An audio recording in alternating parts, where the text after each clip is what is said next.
കർത്താവിൻ്റെ വലിയ നാമത്തിന് മഹത്വമുണ്ടാകട്ടെ. നാം 39ാമത്തെ തിരുവചന ധ്യാന ദിവസത്തിലേക്ക് എത്തിച്ചേരുവാൻ സർവകൃപാലുവായ ദൈവം സഹായിച്ചല്ലോ. നാം ധാരാളം സന്ദേശങ്ങൾ നമ്മൾ ഈ പിന്നിട്ട ഇത്രയും ദിവസങ്ങളായി നമുക്ക് കേൾപ്പാനായിട്ട് കർത്താവ് അവസരം നൽകി. 77ാമത്തെ സെഷനിലേക്ക് നമുക്ക് എത്തിച്ചേരുവാനായിട്ട് കർത്താവ് കൃപ നൽകി. നെഹമ്യാവിന്റെ പുസ്തകത്തിൽ നിന്നായിരുന്നല്ലോ നാം ചിന്തിച്ചു വന്നത്. 2-ാം അധ്യായം 20-ാം വാക്യത്തെ ആസ്പദമാക്കി നമ്മൾ എപ്പോഴും നമ്മുടെ ഓരോ സെഷനിലും നാം ആ ചിന്തകൾ ചിന്തിക്കാറുണ്ട്. ദൈവം ഒരുവനിൽ ഒരു പ്രവൃത്തി ആരംഭിച്ചാൽ അതിൻ്റെ പൂർത്തീകരണം വരെയും കർത്താവിൻ്റെ സാന്നിധ്യം അതിൻ്റെ പിറകിലുണ്ട് എന്നുള്ളത് നെഹമ്യാവിൻ്റെ ജീവിതത്തിൽ നിന്നും നമുക്ക് മനസ്സിലാക്കാൻ കഴിയും. നിങ്ങളിൽ നല്ല പ്രവൃത്തി ആരംഭിച്ചവൻ, ക്രിസ്തുയേശുവിൽ നിങ്ങളിൽ നല്ല പ്രവൃത്തി ആരംഭിച്ചവൻ അതിൻ്റെ നാളോളം തേക്കും. നിങ്ങൾ വിശ്വാസത്തോടെ തുടങ്ങിയതൊന്നും മാർഗമധ്യേ തടസ്സപ്പെട്ടു പോകാൻ കർത്താവ് അനുവദിക്കത്തില്ല. നിങ്ങളുടെ ലക്ഷ്യം ശുദ്ധമാണെങ്കിൽ, നിങ്ങളുടെ ലക്ഷ്യത്തിൻ്റെ കൂർമ്മന വിശുദ്ധമാണെങ്കിൽ, നിങ്ങൾ തുടങ്ങിയത് ദൈവത്തിൻ്റെ മഹത്വത്തിന് വേണ്ടി മാത്രമാണെങ്കിൽ, കർത്താവിൻ്റെ രാജ്യത്തിൻ്റെ കെട്ടുപണിക്ക് വേണ്ടി തന്നെയാണെങ്കിൽ, ദൈവം നിയോഗിച്ചതാണെങ്കിൽ, പരിശുദ്ധാത്മാ തട്ടി ഉണർത്തിയതാണെങ്കിൽ, ദൈവം നിങ്ങളെ എഴുന്നേൽപ്പിച്ചതാണെങ്കിൽ, ആ എഴുന്നേൽപ്പിച്ച ദൈവ സാന്നിധ്യം നിങ്ങളോട് കൂടെ പ്രവർത്തിച്ച് നിങ്ങളിലൂടെയുള്ള ദൈവഹിതത്തെ ദൈവ മഹത്വത്തിനായി പൂർത്തീകരിച്ച് അതിൻ്റെ മഹിമ കണ്ട സാക്ഷിയായി തീരുവാൻ ദൈവാത്മാ നിങ്ങൾക്ക് ഏവർക്കും കൃപ നൽകും. ആകയാൽ കർത്താവിൻ്റെ വേലയിൽ എപ്പോഴും വർദ്ധിച്ചു വരുന്നവരായി തീരുവാൻ ദൈവത്തിൻ്റെ പരിശുദ്ധാത്മാവ് നമുക്ക് കൃപ നൽകുമാറാകട്ടെ. 13ാമത്തെ അധ്യായം അതിൻ്റെ 23 മുതൽ 31 വരെയുള്ള വേദഭാഗങ്ങളെക്കുറിച്ചുള്ള ചെറിയ ഒരു വിവരണം പറഞ്ഞുകൊണ്ട് നെഹമ്യാവിൻ്റെ പുസ്തകത്തിൽ നിന്നുള്ള പഠനം ഈ രാവിലെയുള്ള സെഷനിൽ അവസാനിക്കുകയും തുടർമാനമായിട്ട് അതിനോടുള്ള ബന്ധത്തിൽ അത് കണക്ട് ചെയ്തുള്ള പരിശുദ്ധാത്മാവിനെ കുറിച്ചുള്ള കാര്യങ്ങൾ നിങ്ങളോട് വരുന്ന ചില സെഷനുകളിൽ പങ്കുവയ്ക്കാനായിട്ട് ആഗ്രഹിക്കുന്നു. 13ാം അധ്യായം 23 മുതൽ 31 വരെയുള്ള വേദഭാഗങ്ങളിൽ താൻ ദൈവസന്നിധിയിൽ പ്രാർത്ഥിക്കുന്ന പ്രാർത്ഥനാ വാക്കുകളും ഉപരിയായി പ്രവാസത്തിൽ നിന്ന് ജനങ്ങളെ യെരുശലേമിലേക്ക് എത്തിക്കുകയും അവിടെ കൂടി വന്ന ജനങ്ങളെ കൂടാര പെരുന്നാളിൻ്റെ ആരാധനയിലേക്ക് നയിക്കുകയും മതിൽപ്പണി പൂർത്തിയായ ശേഷം ജനങ്ങൾ തിരുവചനം കേട്ട് അനുതാപമുണ്ടായി അവർക്ക് നഷ്ടപ്പെട്ടുപോയ ദൈവിക സന്തോഷത്തിലേക്കും അവർക്ക് നഷ്ടപ്പെട്ടുപോയ ദൈവവചനത്തോടുള്ള ബഹുമാനത്തിലേക്കും അവർക്ക് നഷ്ടപ്പെട്ടുപോയ ദൈവഭയത്തിലേക്കും അവർക്ക് നഷ്ടപ്പെട്ടുപോയ ആരാധനയിലേക്കുമൊക്കെ അവർ തിരിച്ചു വരുവാൻ ഇടയായി തീർന്നതായി നാം ചിന്തിപ്പാൻ ഇടയായി തീർന്നു. രാവിലെ മുതൽ ഉച്ചവരെയുള്ള സമയം പതിവായി 6 ദിവസം അവർ ഒരുമനപ്പെട്ട് നിന്ന് ദൈവവചനം എസ്രാ ശാസ്ത്രി മുഖാന്തരം ജനത്തെ കേൾപ്പിക്കുകയും ആ വചനത്തിന് മുമ്പാകെ ജനം മുഴുവൻ കരയുവാനും ഇടയായിത്തീർന്നു. നമ്മുടെ ആത്മീയ ജീവിതത്തിൻ്റെ വിജയത്തിൻ്റെ ഒരു രഹസ്യം തിരുവചനം കേൾക്കുമ്പോൾ നമ്മുടെ പ്രതികരണം എങ്ങനെയാണ്? ആ വചനം ഒരു ചെവിയിലൂടെ കേട്ട് മറ്റു ചെവിയിലൂടെ അത് കളഞ്ഞു പോയാൽ നമുക്കതുകൊണ്ട് യാതൊരു പ്രയോജനമില്ല. കർത്താവ് പറഞ്ഞത് കേൾപ്പാൻ ചെവിയുള്ളവൻ കേൾക്കട്ടെ എന്നാണ്. കർത്താവ് ഇൻവൈറ്റ് ചെയ്യുന്ന ആളുകളോടുള്ള ബന്ധത്തിൽ പറയുന്നത് ദാഹിക്കുന്നവൻ എൻ്റെ അടുക്കൽ വരട്ടെ എന്നാണ്. എല്ലാവരും വചനം കേൾക്കേണ്ടത് ആവശ്യമാണെങ്കിലും ദാഹവും ആത്മീയ വിശപ്പും ഉള്ളവർക്ക് മാത്രമേ ദൈവവചനം പഠിക്കണമെന്നും അത് വായിക്കണമെന്നും അത് ധ്യാനിക്കണമെന്നും നമുക്ക് ഉള്ള ആ കാഴ്ചപ്പാട് ലഭിക്കുകയുള്ളൂ. ഞാൻ നിങ്ങളെല്ലാവരെയും ക്രിസ്തുയേശുവിൽ അഭിനന്ദിക്കുന്നു. നിങ്ങൾ വളരെ ദാഹത്തോടും വളരെ താല്പര്യത്തോടും കൂടെ ദൈവത്തിൻ്റെ പാദപീഠത്തിലിരുന്ന് തിരുവചനം പഠിക്കുവാൻ ഈ പിന്നിട്ട ഈ 8 ദിവസങ്ങളിലും നിങ്ങൾക്ക് അതിനുള്ള അവസരമുണ്ടായി. ഈ 39ാമത്തെ ദിവസവും അതിനായി സമയം വേർതിരിച്ച എല്ലാവരെയും അഭിനന്ദിക്കുന്നു. 23ാമത്തെ വാക്യം മുതൽ 31 വരെയുള്ള വാക്യങ്ങളിലേക്ക് വരുമ്പോൾ അവിടെ അസ്തോദ്യരും അമോന്യരും മോവാബിരുമായ സ്ത്രീകളെ വിവാഹം കഴിച്ച യഹൂദന്മാരോടുള്ള ബന്ധത്തിലുള്ള കാര്യങ്ങളാണ്. ഈ 70 വർഷമായി അവർക്ക് യാതൊരു വിധമായ ആരാധനയുമില്ല, അവർക്ക് കൂട്ടായ്മകളില്ല, അവർക്ക് പ്രവാചകന്മാർ പല സ്ഥലങ്ങളിൽ ഉണ്ടെങ്കിലും അവരെ ഇടയ്ക്കിടയ്ക്കൊക്കെ തട്ടി ഉണർത്തുന്ന സന്ദേശങ്ങളുണ്ട്. എന്നാൽ ഒരു സ്വാതന്ത്ര്യമില്ലാതെ അന്യദേശങ്ങളിൽ അവർ പ്രവാസങ്ങളിലൊക്കെ ആയിരിക്കുന്നു എന്നുള്ളതാണ്. എന്നാൽ അവർ ദൈവത്തിൽ നിന്ന് അന്യപ്പെട്ടു പോയ സമയത്ത് മടങ്ങി വരുവാൻ നിരന്തരമായി ദൈവത്തിൻ്റെ ദാസന്മാരിലൂടെ അരുളപ്പാട് ലഭിച്ചെങ്കിലും അവരുടെ സാഹചര്യങ്ങൾ, അവരുടെ ദുരഭിമാനം, അവരുടെ അഹങ്കാരം, അവരുടെ തന്നിഷ്ടത്തിലുള്ള ജീവിതചര്യകൾ, ഇതൊക്കെ അവരെ തടയാനിടയായി. ചില വിഷയങ്ങളിൽ ചില ആളുകൾ പെട്ടുകഴിഞ്ഞാൽ അവരെ തിരിച്ചു വരുത്താൻ വലിയ പാടാണ്. എന്നാൽ അവരെ മടക്കി വരുത്തുവാൻ ദൈവത്തിന് കഴിയും എന്നുള്ളത് അതിൻ്റെ മറുവശമാണ്. മാനുഷികമായി ഒരു സാധ്യതയില്ല, മാനുഷികമായി ഒരു പ്രതീക്ഷയില്ല, മാനുഷികമായി അതേ ഒരു ആശയ്ക്കും വഴിയില്ല എന്ന് നമുക്ക് തോന്നുന്നിടത്ത് ഞാൻ ഇന്ന് രാവിലെ ആത്മനിയോഗത്തിൽ നിങ്ങളോട് പറയാം, നിങ്ങളുടെ കണ്ണുനീർ ഇടമുറിയാതെ ദൈവസന്നിധി വീഴുന്നെങ്കിൽ ദൈവം അതിന് നിശ്ചയമായ ഒരു അവസരം ഉണ്ടാക്കും. പണ്ടത്തെ കാലത്ത് നാം ഓടിട്ട വീടുകളിൽ പാർക്കുകയും അതിൻ്റെ മുറ്റത്തിൻ്റെ സമീപത്തെ സിമെന്റ് പോയിന്റ് ചെയ്തതും ഓർമ്മയുണ്ടാകുമല്ലോ. എന്നാൽ ആ മഴത്തുള്ളികൾ മഴക്കാലത്ത് അത് വീഴുമ്പോൾ നിങ്ങൾ ശ്രദ്ധിച്ചിട്ടില്ലേ? ആമീൻ, ആ തറയിൽ അല്ലെ ആ സിമെന്റ് തറയിലൊക്കെ നിരന്തരമായി വീഴുന്ന ആ മഴത്തുള്ളികൾ ഇവഞ്ച്വലി അവിടെ ഒരു കുഴി ഉണ്ടാക്കാറുണ്ട്. ഒരു ചിന്തകൻ പറയുന്നത് ഇങ്ങനെയാണ്: നിരന്തരമായി ഓരോ ഡ്രോപ്പ് വെള്ളം ഒരു സിമെന്റ് പ്രതലത്തിൽ വീണാലും കാലപ്പഴക്കത്തിങ്കൽ ആ ഭാഗം പിളർന്നു മാറാൻ സാധ്യതയുണ്ടെന്നാണ്. അപ്പോൾ പലപ്പോഴായി ദൈവസന്നിധിയിൽ ഒഴുക്കുന്ന കണ്ണുനീർ ഇന്നല്ലെങ്കിൽ നാളെ അതിന്മേൽ വിഷയത്തിനൊരു വിടുതലുണ്ടാക്കും. ദൈവമക്കളെ, അതിനകത്തൊരു മറുപടി ഉണ്ടാക്കും, അതിനകത്തൊരു സൊല്യൂഷൻ ഉണ്ടാക്കും, അതിനകത്തൊരു നീക്കുപോക്ക് നിശ്ചയമായി ഉണ്ടാകും.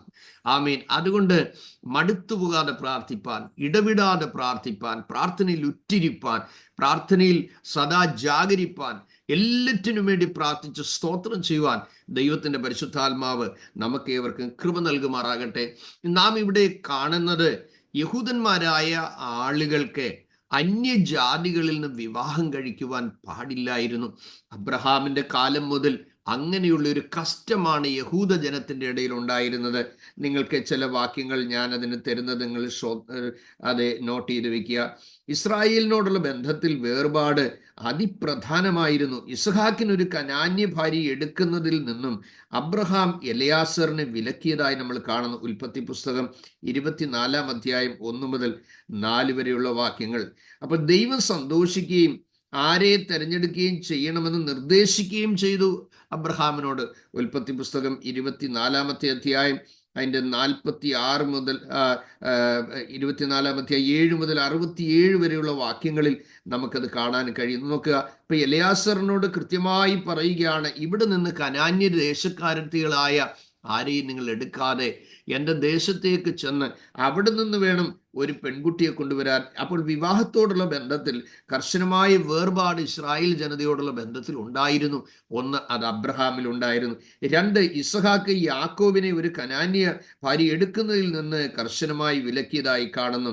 ഉൽപ്പത്തി 27 അധ്യായം 46 മുതൽ 28-7 വരെയുള്ള ഭാഗങ്ങളിൽ നമുക്ക് കാണാൻ കഴിയുന്നു. ഞാൻ റെഫറൻസ് ഒന്നുകൂടെ പറയുന്നു. ഉൽപ്പത്തി 27-46 മുതൽ 28-7 വരെയും. മൂന്നാമതായി, അബ്രഹാമിന്റെ തലമുറകൾക്ക് ഈ കലർപ്പ് ഉണ്ടാകാതെ ഇരിപ്പാൻ അബ്രഹാം വെപ്പാട്ടികളെയും പുത്രന്മാരെയും തൻ്റെ 2ാം ഭാര്യയെയും ഇസ്ഹാക്കിൽ നിന്ന് വളരെ ദൂരത്ത് അയച്ചതായി നമ്മൾ കാണുന്നു. ഉൽപ്പത്തി പുസ്തകം 25 അധ്യായം 1 മുതൽ 6 വരെയുള്ള വാക്യങ്ങൾ. ഉൽപ്പത്തി പുസ്തകം 25 അധ്യായം 1 മുതൽ 6 വരെയുള്ള വാക്യങ്ങൾ. മറ്റൊന്ന് നമ്മൾ കാണുന്ന യേശാവിൻ്റെ അനുസരണക്കേട് അവൻ്റെ മാതാപിതാക്കളെ വളരെ ദുഃഖിപ്പിച്ചതായി കാണുന്നുണ്ട്. യേശാവിൻ്റെ അനുസരണക്കേട് തൻ്റെ മാതാപിതാക്കളെ വളരെ ഏറെ ദുഃഖിതരാക്കിയതായി നമ്മൾ കാണുന്നു. ഉൽപ്പത്തി 25-ന്റെ 28, 26-ന്റെ 34-35 വാക്യങ്ങൾ, 27 അധ്യായം 46 വാക്യം, 28 അധ്യായം അതിൻ്റെ 8-9 വാക്യങ്ങൾ. ഞാൻ ഒന്നുകൂടെ പറയുന്നു. ഉൽപ്പത്തി 25-ന്റെ 28, 26-ന്റെ 34-35 വാക്യങ്ങൾ, 27 അധ്യായം 46 വാക്യം, 28-ന്റെ 8-9 വാക്യങ്ങൾ. ഓക്കെ, അത് കഴിഞ്ഞ് നമ്മൾ കാണുന്നത് ഇസ്മായേലിൻ്റെയും ഇസ്ഹാക്കിൻ്റെയും തലമുറകൾ എന്നേക്കും വേർപെട്ടു മാറിയതായി നമ്മൾ കാണുന്നു. ഇസ്മായേലിൻ്റെയും ഇസ്ഹാക്കിൻ്റെയും തലമുറകൾ അത് വേർപെട്ടു മാറി. ഉൽപ്പത്തി 25-ന്റെ 12 മുതൽ 23 വരെയുള്ള വാക്യങ്ങളും, ഉൽപ്പത്തി 25-ന്റെ 12 മുതൽ 23 വരെയുള്ള വാക്യങ്ങൾ, 1 ദിനവൃത്താന്തം 1-ന്റെ 29-ലും കാണുന്നു. വേർപാട് നിലനിർത്തേണ്ടതിന് വേണ്ടി യാക്കോബിന്റെ മക്കൾ തീവ്രമായ ചില നിലപാട് സ്വീകരിച്ച സാഹചര്യവും നമ്മൾ കാണുന്നു. ഒരു പട്ടണം മുഴുവൻ നശിപ്പിക്കാനിടയായി ഉൽപ്പത്തി 34-ൽ നമ്മൾ കാണുന്നത്. അതെ, വീണ്ടും നമ്മൾ കാണുന്ന ഇസ്രായേല്യർ മിശ്ര വിവാഹം കഴിക്കുന്ന ദൈവം നിരോധിച്ചതായി കാണുന്നു. തൻ്റെ സ്വജനമല്ലാത്തവരിൽ നിന്ന് വിവാഹം കഴിക്കുന്നതിനെ ദൈവം വിലക്കി. പുറപ്പാട് പുസ്തകം 34-ന്റെ 12 മുതൽ 16 വരെയും, ആവർത്തന പുസ്തകം 7-ാമത്തെ അധ്യായം 3 മുതൽ 6 വരെയുള്ള വാക്യങ്ങളിലും നമ്മൾ അത് കാണുന്നു. പുറപ്പാട് 12-ന്റെ പുറപ്പാട് പുസ്തകം 34-ാം അധ്യായം 12 മുതൽ 16 വരെയുള്ള വാക്യങ്ങളും, ആവർത്തനം 7-ാം അധ്യായം 3 മുതൽ 6 വരെയുള്ള വാക്യങ്ങളും. പിന്നീട് നമ്മൾ അടുത്തത് കാണുന്നത് മിശ്ര വിവാഹം ദൈവമക്കളുടെ ഇടയിൽ അത് യൂണിറ്റിയെ തകർത്തു കളഞ്ഞു എന്നുള്ളതാണ്. സംഖ്യാപുസ്തകം 12-ാമത്തെ അധ്യായത്തിൽ നാം അത് കാണുന്നു.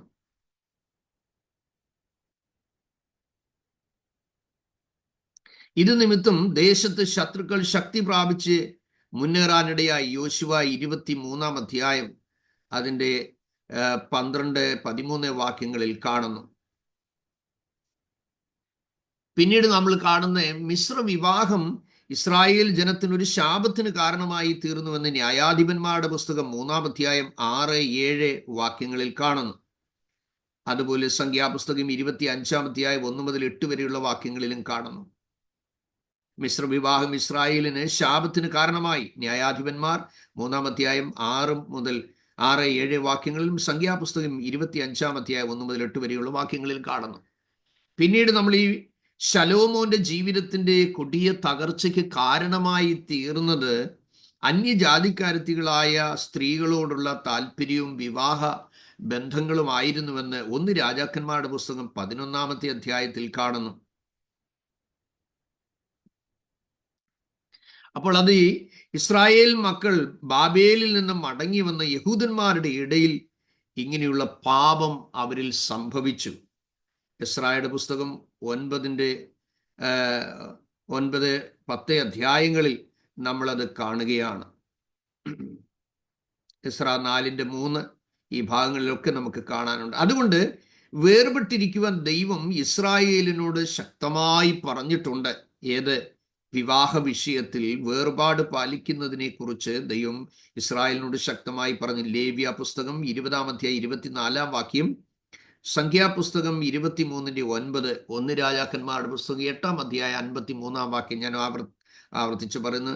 ലേവ്യ 20-ന്റെ 24, സംഖ്യ 23-ന്റെ 9, 1 രാജാക്കന്മാർ 8-ാം അധ്യായം 53-ാം വാക്യം.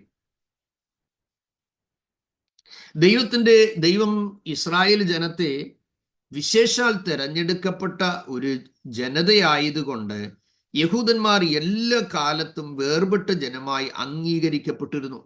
മത്തായിയുടെ സുവിശേഷം 10-ാം അധ്യായം 6-ാം വാക്യവും യോഹന്നാൻ 1-ന്റെ 11 നമ്മൾ ശ്രദ്ധിച്ചാൽ അതറിയാം. അതുപോലെ യഹൂദന്മാരും മറ്റ് ജാതികളും തമ്മിലുള്ള വേർപാടിനെ കുറിച്ച് യെശയ്യാ 2-ന്റെ 2 മുതൽ 4 വരെ, യെഹെസ്കേൽ 37-ാമത്തെ അധ്യായം, 47-ാം അധ്യായം 13 മുതൽ 48-ന്റെ 35 വരെയുള്ള വാക്യങ്ങളിൽ, മാത്രമല്ല ഇസ്രായേൽ മക്കൾക്ക് കർശനമായ ആരാധനയോടുള്ള ബന്ധത്തിലും വിവാഹത്തിനോടുള്ള ബന്ധത്തിലും കർശനമായ വിലക്കുകളും നിരോധനങ്ങളും ദൈവം നൽകിയിരുന്നു. ആവർത്തനം 23-ന്റെ 1 മുതൽ 3 വരെയുള്ള വാക്യങ്ങളും നമ്മളത് കാണുന്നുണ്ട്.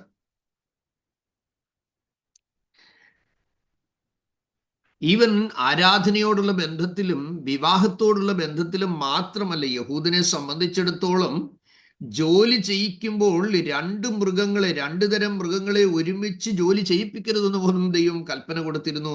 ആവർത്തനം 22-ന്റെ 10-ാം വാക്യം, കാളയും കഴുതയും ഒരുമിച്ച് ജോലി ചെയ്യിപ്പിക്കരുത് എന്ന് പറഞ്ഞാൽ ഒരുമിച്ച് ചേർത്ത് ഉള്ള പണിയെ പോലും ദൈവം വിലക്കിയിരുന്നു. 2 തരം മൃഗങ്ങളെ തമ്മിൽ ഇണചേർക്കുന്നത് പാപമായി കണ്ടിരുന്നു. ഇന്നത്തെ ശാസ്ത്രം എന്തെല്ലാം പുതിയ സൃഷ്ടിപ്പുകളാണ് കണ്ടെത്തുന്നത്. ലേവ്യ 19:19 കാണുന്നത് 2 തരം മൃഗങ്ങളെ തമ്മിൽ ഇണചേർക്കരുത് എന്ന് കൽപ്പിച്ചിരുന്നു. മാത്രമല്ല, വയലിൽ കൂട്ടുവിത്ത് വിതയ്ക്കുന്നത് പോലും നിയമാനുസൃതമായി അവർക്ക് കൊടുത്തിരുന്നില്ല. ലേവ്യയുടെ പുസ്തകം 19-ാം അധ്യായം 19-ാം വാക്യം. അതുപോലെ മുന്തിരിത്തോട്ടത്തിൽ വിവിധ വിത്തുകൾ വിതയ്ക്കുന്നത് വിലക്കിയിരുന്നു. ആവർത്തനം 22:9. 2 വക സാധനം കലർന്ന വസ്ത്രം പോലും ധരിക്കുന്നത് യഹൂദജനത്തിന് വിലക്കായിരുന്നു. ആവർത്തനം 22:11, ലേവ്യ 19:19. അപ്പോൾ ഈ ഭാഗങ്ങളിലെല്ലാം വേർപാടിനെ കുറിച്ച് കർശനമായ നിർദ്ദേശങ്ങൾ ഇസ്രായേൽ ജനതയ്ക്ക് ദൈവം നൽകിയിരുന്നു. എന്നാൽ ദൈവത്തിന്റെ ദാസനായ നെഹമ്യാവ് താൻ കടന്നു വന്നപ്പോൾ മതിൽപണി പൂർത്തിയാക്കി, ആരാധന യഥാസ്ഥാനപ്പെടുത്തി, ശുശ്രൂഷ നഷ്ടപ്പെട്ടവരെയെല്ലാം വിളിച്ച് അവരുടെ ശുശ്രൂഷ അവർക്ക് മടക്കി നൽകി. മാത്രമല്ല, ശുശ്രൂഷയിൽ കൈത്താങ്ങൽ ലഭിക്കാഞ്ഞത് നിമിത്തം അന്യപ്പെട്ടുപോയ വേലക്കാരായ കർത്താവിൻ്റെ ശുശ്രൂഷകരായവരെ എല്ലാവരെയും താനെ അധികാരികളോട് ഇടപെട്ട് അവരെ വിളിച്ച് അവർക്ക് കൈത്താങ്ങൽ നൽകി തിരിച്ചു വരുത്തി. ഇസ്രായേൽ മക്കളിൽ പല കുഞ്ഞുങ്ങളും അടിമകളായി വിൽക്കപ്പെട്ടു പോയവരുണ്ടായിരുന്നു. അവരെയൊക്കെയും സ്വന്തം പൈസ കൊടുത്തും അതുപോലെ പങ്കാളിത്തം വഹിച്ചും അവരെയെല്ലാം വീണ്ടെടുത്തതായി കാണുന്നു. കർത്താവിൻ്റെ മക്കളെ, തിരുനാമത്തിന് വേണ്ടി നാം ഏതെല്ലാം മേഖലകളിൽ പ്രയോജനപ്പെടും എന്നും ഏതെല്ലാം മേഖലകളിൽ ദൈവം നമ്മളെ നയിക്കുമെന്നും നമുക്ക് പറയാൻ കഴിയുകയില്ല. ദൈവത്തിൻ്റെ ആത്മാവിൻ്റെ പ്രവർത്തനത്തിന് നമ്മളിൽ സ്വാതന്ത്ര്യം ഉള്ളിടത്തോളം കാലം ഓരോ സന്ദർഭങ്ങളിലും വ്യത്യസ്തമായ നിലകളിലും മുഖാന്തരങ്ങളിലായിരിക്കും കർത്താവ് നമ്മളെ ഉപയോഗിക്കുന്നത്. Praise God. ഞാൻ പലപ്പോഴും ചിന്തിച്ചിട്ടുണ്ട്, ലഘുലെ ആദ്യം എൻ്റെ ജീവിതം പ്രാർത്ഥന, അത് മാത്രമായിരുന്നു എൻ്റെ ജീവിതത്തിൻ്റെ ആഗ്രഹം. എനിക്ക് ആയുസ് മുഴുവൻ പ്രാർത്ഥിച്ച് അങ്ങനെ, അതാണ് അപ്പോഴും ഇപ്പോഴും ഉള്ള ഒരു കൊതി എൻ്റെ ജീവിതത്തിൽ. ആരും അറിയാതെ എവിടെയെങ്കിലും ഇരുന്ന് പ്രാർത്ഥനയിൽ തന്നെ എൻ്റെ ആയുസ് ചെലവഴിക്കണമെന്ന് ആഗ്രഹിച്ച ശീലങ്ങളായിരുന്നു എനിക്ക് ഉണ്ടായിരുന്നത്. എന്നാൽ അത് കഴിഞ്ഞപ്പോൾ ലഘുലേഖ കൊടുക്കുക എന്നുള്ളത് എൻ്റെ ജീവിതത്തിൻ്റെ ഒരു ഹരമായി മാറി. ഈ ദശലക്ഷക്കണക്കിന് ട്രാക്റ്റുകൾ ചുമ്മി തഴമ്പ് വീണ തോളാണ് ഇത് രണ്ടും.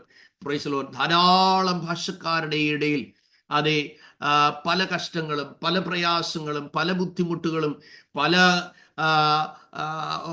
മാനസിക വേദനകളും പ്രാണഭയത്തിൽ ഓടിയൊളിച്ച ഒരുപാട് സന്ദർഭങ്ങളും ഉണ്ടായിരുന്നു. ആ കാലങ്ങളിലൊന്നും പ്രസംഗിക്കാനൊന്നും അറിയത്തില്ല, പ്രാർത്ഥിക്കാൻ അറിയാം, കരയാൻ അറിയാം. 2 ബൈബിൾ സ്കൂളുകളിൽ പഠിച്ചു.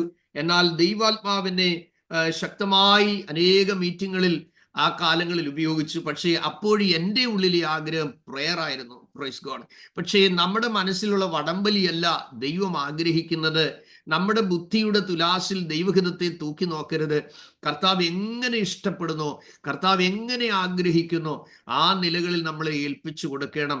ധാരാളം ദൈവദാസന്മാരുടെ പെട്ടി ചുമന്നിട്ടുണ്ട്, ധാരാളം ദൈവദാസന്മാർക്ക് തിരുമിക്കൊടുത്തിട്ടുണ്ട്, ധാരാളം ദൈവദാസന്മാരെ ശുശ്രൂഷിച്ചിട്ടുണ്ട്. അവരെ ബാഗും എടുത്ത് പുറകെ പോയിട്ടുണ്ട്. കാനവച്ചൻ്റെ ബാഗ് ധാരാളം പ്രാവശ്യം എടുത്തിട്ടുണ്ട്. IPCയിലെ പല ഭക്തന്മാരായ ദൈവദാസന്മാരുടെയും അത് മീറ്റിംഗ് കഴിഞ്ഞിട്ട് അവിടെ മുതു തിരുമ്മി കൊടുത്തിട്ടുണ്ട്, അവിടെ കാല് തിരുമ്മി കൊടുത്തിട്ടുണ്ട്. എന്ന് പറഞ്ഞു കഴിഞ്ഞാൽ നമ്മൾ ചിന്തിക്കും 3 പോയിന്റ് മുഖവരിയും എടുത്തുള്ള പ്രസംഗമാണ് ശുശ്രൂഷ. അങ്ങനെയല്ല സഹോദരങ്ങളെ. ഈ ചെറിയവരിൽ നാം ആർക്കെന്ത് ചെയ്താലും അതെല്ലാം ശുശ്രൂഷയുടെ പങ്കാളിത്തമാണ്. ഇംഗ്ലണ്ടിൽ ഉണ്ടായിരുന്ന 3000-ലധികം ജോലിക്കാരുണ്ടായിരുന്ന ഒരു കമ്പനി ഉടമ ഒരിക്കൽ അദ്ദേഹത്തിന് കർത്താവിൻ്റെ വേല ചെയ്യുവാൻ താല്പര്യം ഉണ്ടായിട്ട് ദൈവദാസന്റെ അരികിൽ വന്നിട്ട് ഇപ്രകാരം പറഞ്ഞു, കർത്താവിൻ്റെ ദാസനെ, എനിക്ക് ദൈവവേല ചെയ്യുവാൻ ഒരു വിളിയും നിയോഗം ഉണ്ടായിരിക്കുന്നു, ഞാൻ എന്താണ് ചെയ്യേണ്ടത്? ആ ദൈവദാസൻ പറഞ്ഞു, ഞാൻ വരുന്ന ദിവസങ്ങളിൽ നിന്നോടത് പറയാം, ഞാൻ ദൈവസന്നിധിയിൽ കാര്യം വെച്ച് പ്രാർത്ഥിക്കട്ടെ. എന്നിട്ട് അദ്ദേഹം ഇങ്ങനെ അടുത്ത സഭായോഗത്തിന് വന്നപ്പോൾ പറഞ്ഞു, നീ ഇവിടെയുള്ള കാർപ്പറ്റ് മുഴുവൻ വാക്കിൻ ചെയ്യണം, ഇവിടുത്തെ ബാത്റൂമുകളൊക്കെ ക്ലീൻ ചെയ്യണം, അതേ വരുന്ന ആളുകൾക്ക് വെള്ളമെടുത്ത് കൊടുക്കാനും അവരെ ശുശ്രൂഷിക്കാനും തയ്യാറാകണം. വലിയ കമ്പനിയുടെ അതേ പ്രസിഡന്റാണ് അദ്ദേഹം. തൻ്റെ സ്റ്റാഫുകളെ അയച്ചത് ചെയ്യിക്കാമെന്നല്ല പറഞ്ഞത്, അദ്ദേഹം ചെയ്യാൻ തയ്യാറായി. 3 വർഷം കഴിഞ്ഞപ്പോൾ ആ ദൈവദാസനിലൂടെ തന്നെ ദൈവാത്മാവ് പറഞ്ഞു, ഞാൻ നിന്നെ അതിശക്തമായ നിലകളിൽ ഉപയോഗിക്കാൻ പോവുകയാണ്. Praise Lord. TPM-ൽ ഒരിക്കൽ ഒരു സയന്റിസ്റ്റ് പിന്നെ ദൈവവേലയ്ക്കായി സമർപ്പിക്കപ്പെട്ടു വരാനിടയായി. അപ്പോൾ അദ്ദേഹത്തെ അവരാദ്യം കൊടുത്ത പരിശീലനത്തിന് ആദ്യം കൊടുത്തത് നിരവധി ബാത്റൂമുകൾ കഴുകണം. വർഷങ്ങൾ പഴക്കമുള്ള ബാത്റൂമിന്റെ ക്ലോസറ്റുകളെല്ലാം പായല് പിടിച്ച് പച്ച കളറിലാണ് ഇരിക്കുന്നത്. അപ്പോൾ പറഞ്ഞു, നീ അതെല്ലാം പോയി കഴുകണം, ഇതാണ് നിനക്കുള്ള സുവിശേഷ വേല എന്ന്. അദ്ദേഹം പോയി ഇത് കഴുകുമ്പോൾ മൂപ്പന്മാരായ അതേ ലീഡേഴ്സ് ഒരാളിനെ വിട്ടിട്ട് പറഞ്ഞു, നീ അവനെ പോയി ശോധന കഴിക്കണം, നീ അവനെ ഒത്തിരി ഡിസ്കറേജ് ചെയ്യുന്ന വാക്കുകൾ പറയണം. അപ്പോൾ അവന്റെ വിളി വ്യക്തമാണോ അല്ലയോ, അവന്റെ സമർപ്പണം വ്യക്തമാണോ അല്ലയോ, അവൻ ത്യാഗിയായിട്ട് ഇറങ്ങിയതാണോ, അവൻ സഹനത്തിന് ഇറങ്ങിയതാണോ, അവൻ കഷ്ടം സഹിക്കാൻ വേണ്ടി ഇറങ്ങിയതാണോ എന്ന് നീ പോയി ശോധന ചെയ്യണം.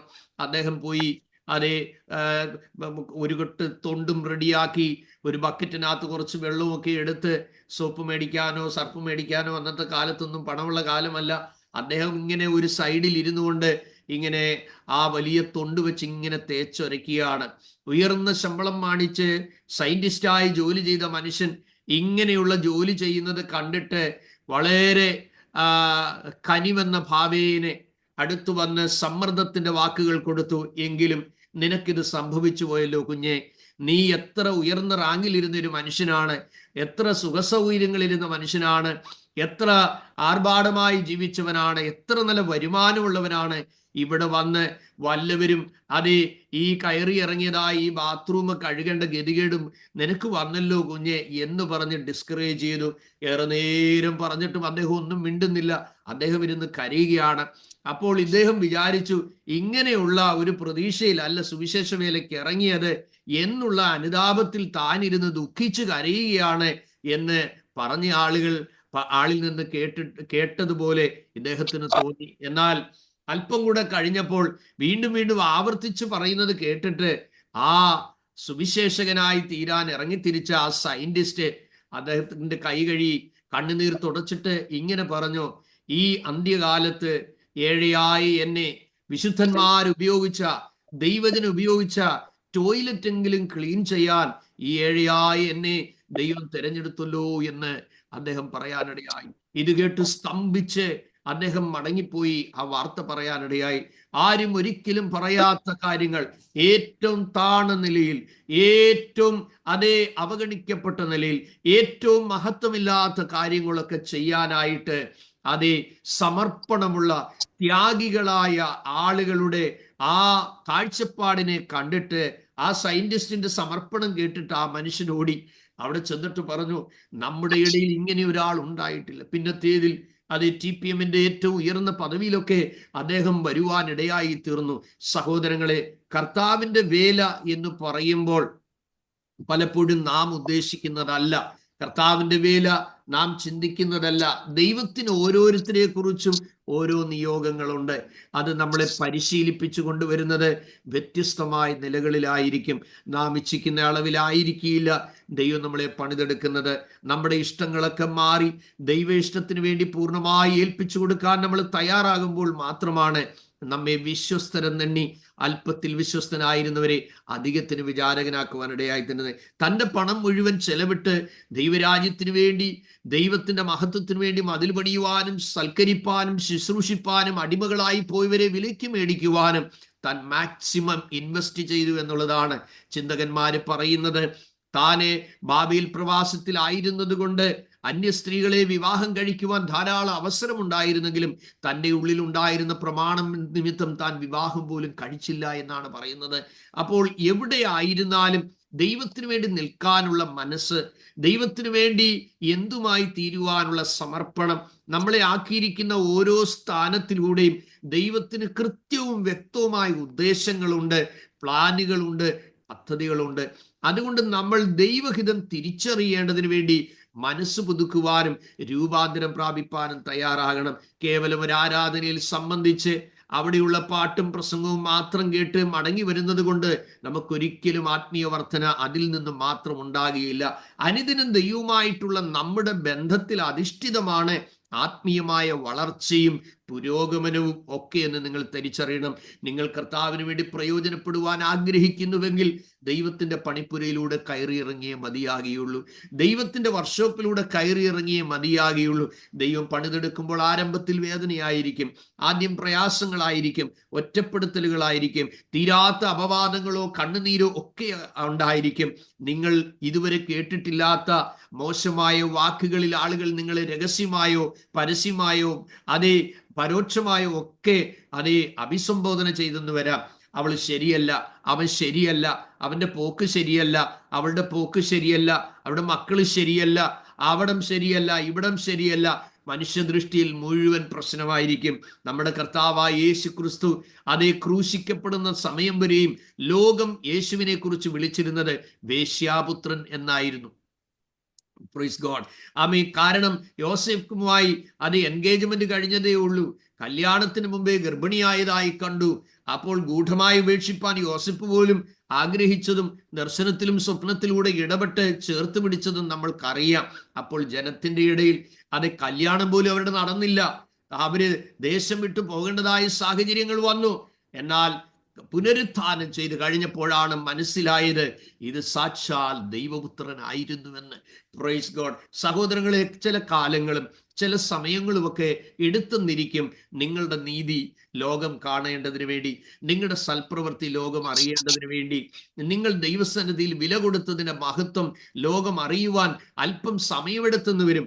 അതുകൊണ്ട് നമ്മുടെ ദൗത്യത്തിൽ നിന്ന് അതേ നമ്മളെ വേദനിപ്പിക്കുന്ന വാക്കുകൾ വരുമ്പോൾ, നമ്മളെ അപമാനിക്കുന്ന വാക്കുകൾ വരുമ്പോൾ, ഒറ്റപ്പെടുത്തുന്ന വാക്കുകൾ വരുമ്പോൾ, കുറ്റാരോപണത്തിന്റെ വാക്കുകൾ വരുമ്പോൾ, വിമർശിക്കുന്ന തലങ്ങൾ വരുമ്പോൾ, അതേ മൊത്തത്തിൽ സകലതും പ്രതികൂലമായി തീർന്ന് കൈ തലയിൽ വെച്ചുകൊണ്ട് ദൈവമേ എനിക്കിത് സംഭവിച്ചു പോയല്ലോ എന്ന് പറയത്തക്കവണ്ണം അതിവേദനാജനകമായ അനുഭവങ്ങളിലൂടെ ഒക്കെ പോയ ദൈവമക്കളും മിഷണറിമാരും ഉണ്ട്. എന്നാൽ അവരെല്ലാം ദൈവസന്നിധിയിൽ യാഗമാകുവാൻ ഏൽപ്പിച്ചെടുത്തുപോലെ നാം സമ്പൂർണമായി സമർപ്പിച്ചു കൊടുക്കേണ്ടതിൻ്റെ ആവശ്യകതയും ഉണ്ട് ദൈവമക്കളെ. എന്നാൽ നമ്മുടെ കർത്താവിനെ ആളുകൾ കള്ളനെന്ന് വിളിച്ചു, അവനെ ദുഷ്ടനെന്ന് വിളിച്ചു, അവനെ നീചനെന്ന് വിളിച്ചു, അതേ പാപികളുടെ സ്നേഹിതനെന്ന് വിളിച്ചു, ജനത്തെ കലഹിപ്പിക്കുന്നവനെന്ന് പറഞ്ഞു, അവന്റെ മേൽ അശുദ്ധാത്മാവാണെന്ന് പറഞ്ഞു, അവൻ ബേൽസബൂലിനെ കൊണ്ടാണ് അതേ ഭൂതങ്ങളെ പുറത്താക്കുന്നു എന്ന് പറഞ്ഞു. എത്രയെത്ര അപമാനങ്ങൾ. പോരാതെ വന്നപ്പോൾ പറഞ്ഞു അവൻ മാനസിക രോഗിയാണ്, അവന് ഭ്രാന്തുണ്ട്, അവന് മനോവിഭ്രമമുണ്ട്. ഇങ്ങനെയുള്ള എത്രയെത്ര വാക്കുകളാണ്. അതുകൊണ്ട് ജീവിക്കുന്ന ദൈവമക്കളായ നിങ്ങളോട് എനിക്ക് എളിമയോടും താഴ്മയോടും ഓർപ്പിക്കാനുള്ളത്, വഴിയോര ശബ്ദങ്ങൾ കേട്ട് നിങ്ങളുടെ മനസ്സിടിഞ്ഞ് ദൈവഹിതത്തിൽ നിന്നോ നിങ്ങൾ ചെയ്തുകൊണ്ടിരിക്കുന്ന ദൈവ നിയോഗപ്രകാരമുള്ള പ്രവർത്തികളിൽ നിന്നോ നിങ്ങൾ ഒഴിഞ്ഞു മാറരുത്. ഒരിക്കലും ഒരു പ്രസ്ഥാനത്തിൻ്റെയും ഒരു നേതാക്കന്മാരുടെയും പ്രോത്സാഹനങ്ങൾ നിങ്ങൾ പ്രതീക്ഷിക്കരുത്. നിങ്ങളെ ശക്തീകരിപ്പാനും നിങ്ങളെ സഹായിപ്പാനും നിങ്ങളെ ബലപ്പെടുത്തുവാനും നിങ്ങളിൽ തുടങ്ങിയ പ്രവർത്തികളൊക്കെ യേശുവിൻ്റെ നാമത്തിൽ ജയം അത് വിജയകരമായി പൂർത്തീകരിച്ച് നിത്യതയിൽ വലിയൊരു നിക്ഷേപത്തിനു വേണ്ടി നിങ്ങളെ ഒരുക്കുന്ന സർവകൃപാലുവായ ദൈവം എക്കാലവും നിങ്ങളെ കൈവിടാതെ, നിങ്ങളെ ഉപേക്ഷിക്കാതെ, നിങ്ങളെ ചേർത്ത് പിടിക്കുന്ന ഒരു സർവശക്തനാണ്. അവൾ തന്നാൽ ആവത് ചെയ്തു എന്നൊരു വാക്യം നമ്മൾ വായിക്കുന്നുണ്ട്. അതേ സഹോദരങ്ങളെ, ഏതെല്ലാം മേഖലകളിൽ ദൈവം എങ്ങനെയെല്ലാം പ്രയോജനപ്പെടുത്തുവാൻ ആഗ്രഹിക്കുന്നു അങ്ങനെയെല്ലാം പോകണം. അപ്പോൾ ട്രാക്ട് കൊടുക്കുന്ന കാലങ്ങൾ, പിന്നെ ട്രാക്ട് എഴുതുന്ന ഒരു കാലം വന്നു. അങ്ങനെ ദശലക്ഷക്കണക്കിന് ട്രാക്റ്റുകൾ, ഗോസ്പൽ പാക്കറ്റുകളൊക്കെ വിതരണം ചെയ്ത കാലം. പിന്നെ ദൈവദാസന്മാർക്ക് അസിസ്റ്റ് ചെയ്യാനിടയായി തീർന്നു. പല നല്ല ദൈവദാസന്മാരുടെയും കീഴിൽ ശിഷ്യത്വം എടുത്തുകൊണ്ട് അവരുടെ കൂടെ നിന്ന് അവർ പറയുന്നത് കേട്ട് മനസ്സിലാക്കി, അവരുടെ വഴക്ക് കേട്ട്, അവരുടെ ശാസന കേട്ട് മദറന്മാര് വഴക്ക് പറഞ്ഞിട്ടുണ്ട്. ആമേൻ. അപ്പോൾ ഇങ്ങനെ പല ശാസനകളും അതേ ശരിയായ ശിഷ്യത്വവും നമുക്ക് കിട്ടിക്കഴിയുമ്പോൾ നമ്മുടെ ആത്മീയ ജീവിതത്തിന് ഒരു അടുക്കും ചിട്ടയും പക്വതയും ഉണ്ടാകുവാനിടയായിത്തീരും. ദൈവം വിളിച്ചു എന്ന് പറഞ്ഞ് നാളെ മുതൽ ആത്മാവിൻ്റെ പേരിൽ എന്തെങ്കിലുമൊക്കെ വിളിച്ചുകൂവി എന്തെങ്കിലുമൊക്കെ അരിതാഴികകൾ ഉപദേശവിരുദ്ധമായി പറയുന്ന ഒരു വലിയ സമൂഹത്തിൻ്റെ നടുവിലാണ് നമ്മൾ ഇപ്പോൾ ജീവിക്കുന്നത്. വായിൽ വരുന്നതെല്ലാം ഉപദേശമായി അവർ പറയാറുണ്ട്. അവരുടെ സ്വകാര്യ താല്പര്യങ്ങളും വ്യക്തി താല്പര്യങ്ങളും ഒക്കെ ആത്മീയവൽക്കരിച്ച് ജനത്തെ കബളിപ്പിച്ചു പോകുന്ന സ്ഥിതി നമ്മൾ കാണാറുണ്ട്.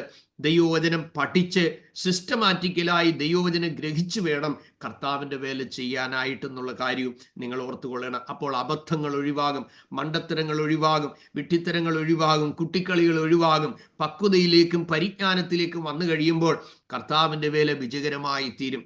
Praise God. ചില സമയത്ത് നമ്മുടെ അപക്വമായ സമീപനങ്ങളും അപക്വമായ നിലപാടുകളും അപക്വമായ പ്രവൃത്തികളും ഒക്കെയും കർത്താവിൻ്റെ വേലയ്ക്ക് തടസ്സമായി മാറിപ്പോകും. അതുകൊണ്ട് ഇവയൊക്കെയും നമ്മൾ തിരിച്ചറിഞ്ഞ് വിടേണ്ടത് വിട്ട് ഒഴിവാകേണ്ടതൊക്കെ ഒഴിവാക്കി നമ്മളെ പൂർണ്ണമായി ദൈവഹിതത്തിന്റെ നുഖത്തിന്റെ കീഴിൽ വെച്ച് വേണം പോകാൻ. അതുകൊണ്ട് പെർഫെക്റ്റ് വിൽ ഓഫ് ഗോഡ് തിരിച്ചറിയുവാനുള്ള ദൈവകൃപയ്ക്കായി നിങ്ങൾ പ്രാർത്ഥിക്കുകയും അതിനായി ഒരുങ്ങുകയും ചെയ്യണം. ഏറിയ മണിക്കൂറുകൾ പ്രാർത്ഥിച്ചതിന് ശേഷം പങ്കുവെക്കുന്ന തിരുവചനം, ഞാൻ അതേ പ്രാർത്ഥനയുടെ ശക്തിയെക്കുറിച്ചൊക്കെ ഞാൻ നിങ്ങളോട് പങ്കുവച്ചിട്ടുള്ളത് ദൈവം എൻ്റെ പ്രാർത്ഥനാമുറിയിൽ എന്നോട് ഇടപെട്ടിട്ടുള്ള കാര്യങ്ങളാണ്. മുഴങ്കാലിൽ തിരുവചനം ധ്യാനിച്ച് കയറുന്നവൻ ആത്മാവിൻ്റെ തീയും കൊടുങ്കാറ്റും കൊണ്ട് കയറുന്നു എന്നൊക്കെ ഞാൻ നിങ്ങളോട് പങ്കുവെച്ചിട്ടുണ്ട്. അസാധാരണമായ ദൈവപ്രവൃത്തികൾ ഓരോ മീറ്റിങ്ങിലും കാണുവാൻ ദൈവം എനിക്ക് ഇടയാക്കിയിട്ടുണ്ട്. By the grace of God ഇന്ന് വരെയും ദൈവം എന്നെ വിളിച്ച നാൾ മുതൽ ഇന്നുവരെ ഞാൻ ദൈവവചനം പങ്കുവെക്കുമ്പോൾ ഒരു ദൈവപ്രവൃത്തി കാണാത്ത മീറ്റിംഗ് എൻ്റെ ജീവിതത്തിൽ ഞാൻ കണ്ടിട്ടില്ല. Praise God. അല്ലല്ലയോ, ഒരു ജീവിതം വിടുവിക്കപ്പെടാത്ത മീറ്റിംഗ് ഞാൻ കണ്ടിട്ടില്ല. കാരണം വിടുവിക്കപ്പെടാൻ വേണ്ടി തന്നെയാണ് പ്രസംഗിക്കുന്നത് മനുഷ്യബുദ്ധിയിലല്ല. അത് ദൈവസന്നിധിയിൽ ഇരുന്ന് പ്രാർത്ഥിച്ച് പ്രാപിച്ച് അതിൻ്റെ നിയോഗം ഏറ്റെടുത്തുകൊണ്ടാണ് ഞാൻ പ്രസംഗിക്കുന്നത്. അനേക വർഷങ്ങൾക്ക് മുമ്പ് ഞങ്ങളുടെ ബൈബിൾ സ്കൂളിൽ നിന്ന് ബോംബെയിൽ നിന്ന് ഒരു സഭയിൽ ഞങ്ങളെ രണ്ടുപേരെ അയച്ചു. അന്നത്തെ കാലത്ത് സീനിയർ ആയിട്ടുള്ള ഒരാളിൻ്റെ കൂടെ ജൂനിയർ ആയിട്ടുള്ള ആളിനെ വിടും. അങ്ങനെ ഞങ്ങൾ പോകുമ്പോൾ എന്നോടൊപ്പം ബൈബിൾ സ്കൂളിൽ പഠിച്ചുകൊണ്ടിരുന്ന പ്രിയപ്പെട്ടവനാണ് അന്ന് സഭായോഗം നടത്തുന്നത്. അവിടെയുള്ള ദൈവദാസൻ വിദേശത്ത് പോയിരിക്കുകയാണ്. അപ്പോൾ ദൈവം എനിക്ക് തന്നതായ വചനം ഇതാ സഹോദരന്മാർ ഒത്തൊരുമിച്ച് വസിക്കുന്നത് എത്ര ശുഭവും എത്ര മനോഹരമാകുന്നു എന്നുള്ള വാക്യം. അപ്പോൾ ബാലകനായ ഞാൻ ഈ വചനം പ്രസംഗിച്ചു. അപ്പോൾ സഭയിൽ ഐക്യത അത് ഇല്ലാതെ ആയിരിക്കുന്നു, അത് തിരുത്തി ദൈവജനം മടങ്ങി വരേണം എന്ന് ആ വചനത്തിലൂടെ ഒരു ആഹ്വാനം നൽകി. 15 മിനിറ്റാണ് സംസാരിക്കാനുള്ളത്. ഞാൻ പ്രസംഗിച്ച് ഇരുന്ന് കഴിഞ്ഞ ഉടനെ സങ്കീർത്തനം വായിച്ച് പ്രബോധിപ്പിക്കുന്നതായിരുന്നു എൻ്റെ അന്നത്തെ ഡ്യൂട്ടി എനിക്ക് തന്നിരുന്നത്. അത് കഴിഞ്ഞപ്പോൾ അവിടുത്തെ സഭയുടെ പ്രധാന മൂപ്പൻ സെക്രട്ടറിയുമാണ്, അദ്ദേഹം എഴുന്നേറ്റിട്ട് പറഞ്ഞു, ദൈവമക്കളെ, നമ്മുടെ സഭ എത്ര നല്ല സഭയാണ്, അതിന് ഉള്ള ഐക്യത പോലെ ഇതുവരെയും ഐക്യത ഇല്ല. അപ്പോൾ അതുകൊണ്ട് ഇന്നത്തെ കേട്ട സന്ദേശത്തിൽ ആരും അത് വലിയ കാര്യമായി ചെവിക്കൊള്ളണ്ട എന്ന് പറഞ്ഞു. എൻ്റെ ഹൃദയം ഭയങ്കരമായിട്ട് നൊന്തു. അസാധാരണമായ മുറിവെൻ്റെ മനസ്സിനകത്തുണ്ടായി. ഇപ്പം ഞാൻ ദൈവത്തോട് ചോദിച്ചു, കർത്താവേ, അങ്ങയുടെ പാദപീഠത്തിൽ ഇരുന്നപ്പോൾ എനിക്ക് നൽകിയ വചനമാണല്ലോ ഞാൻ അവിടെ പങ്കുവെച്ചത്. അപ്പോൾ ദൈവാത്മാവിനെ തഞ്ചുമാറാക്കിയെന്ന് വചനത്തിൽ എഴുതിയിരിക്കുന്ന പോലെ ഒത്തിരി ആശ്വസിപ്പിച്ചു.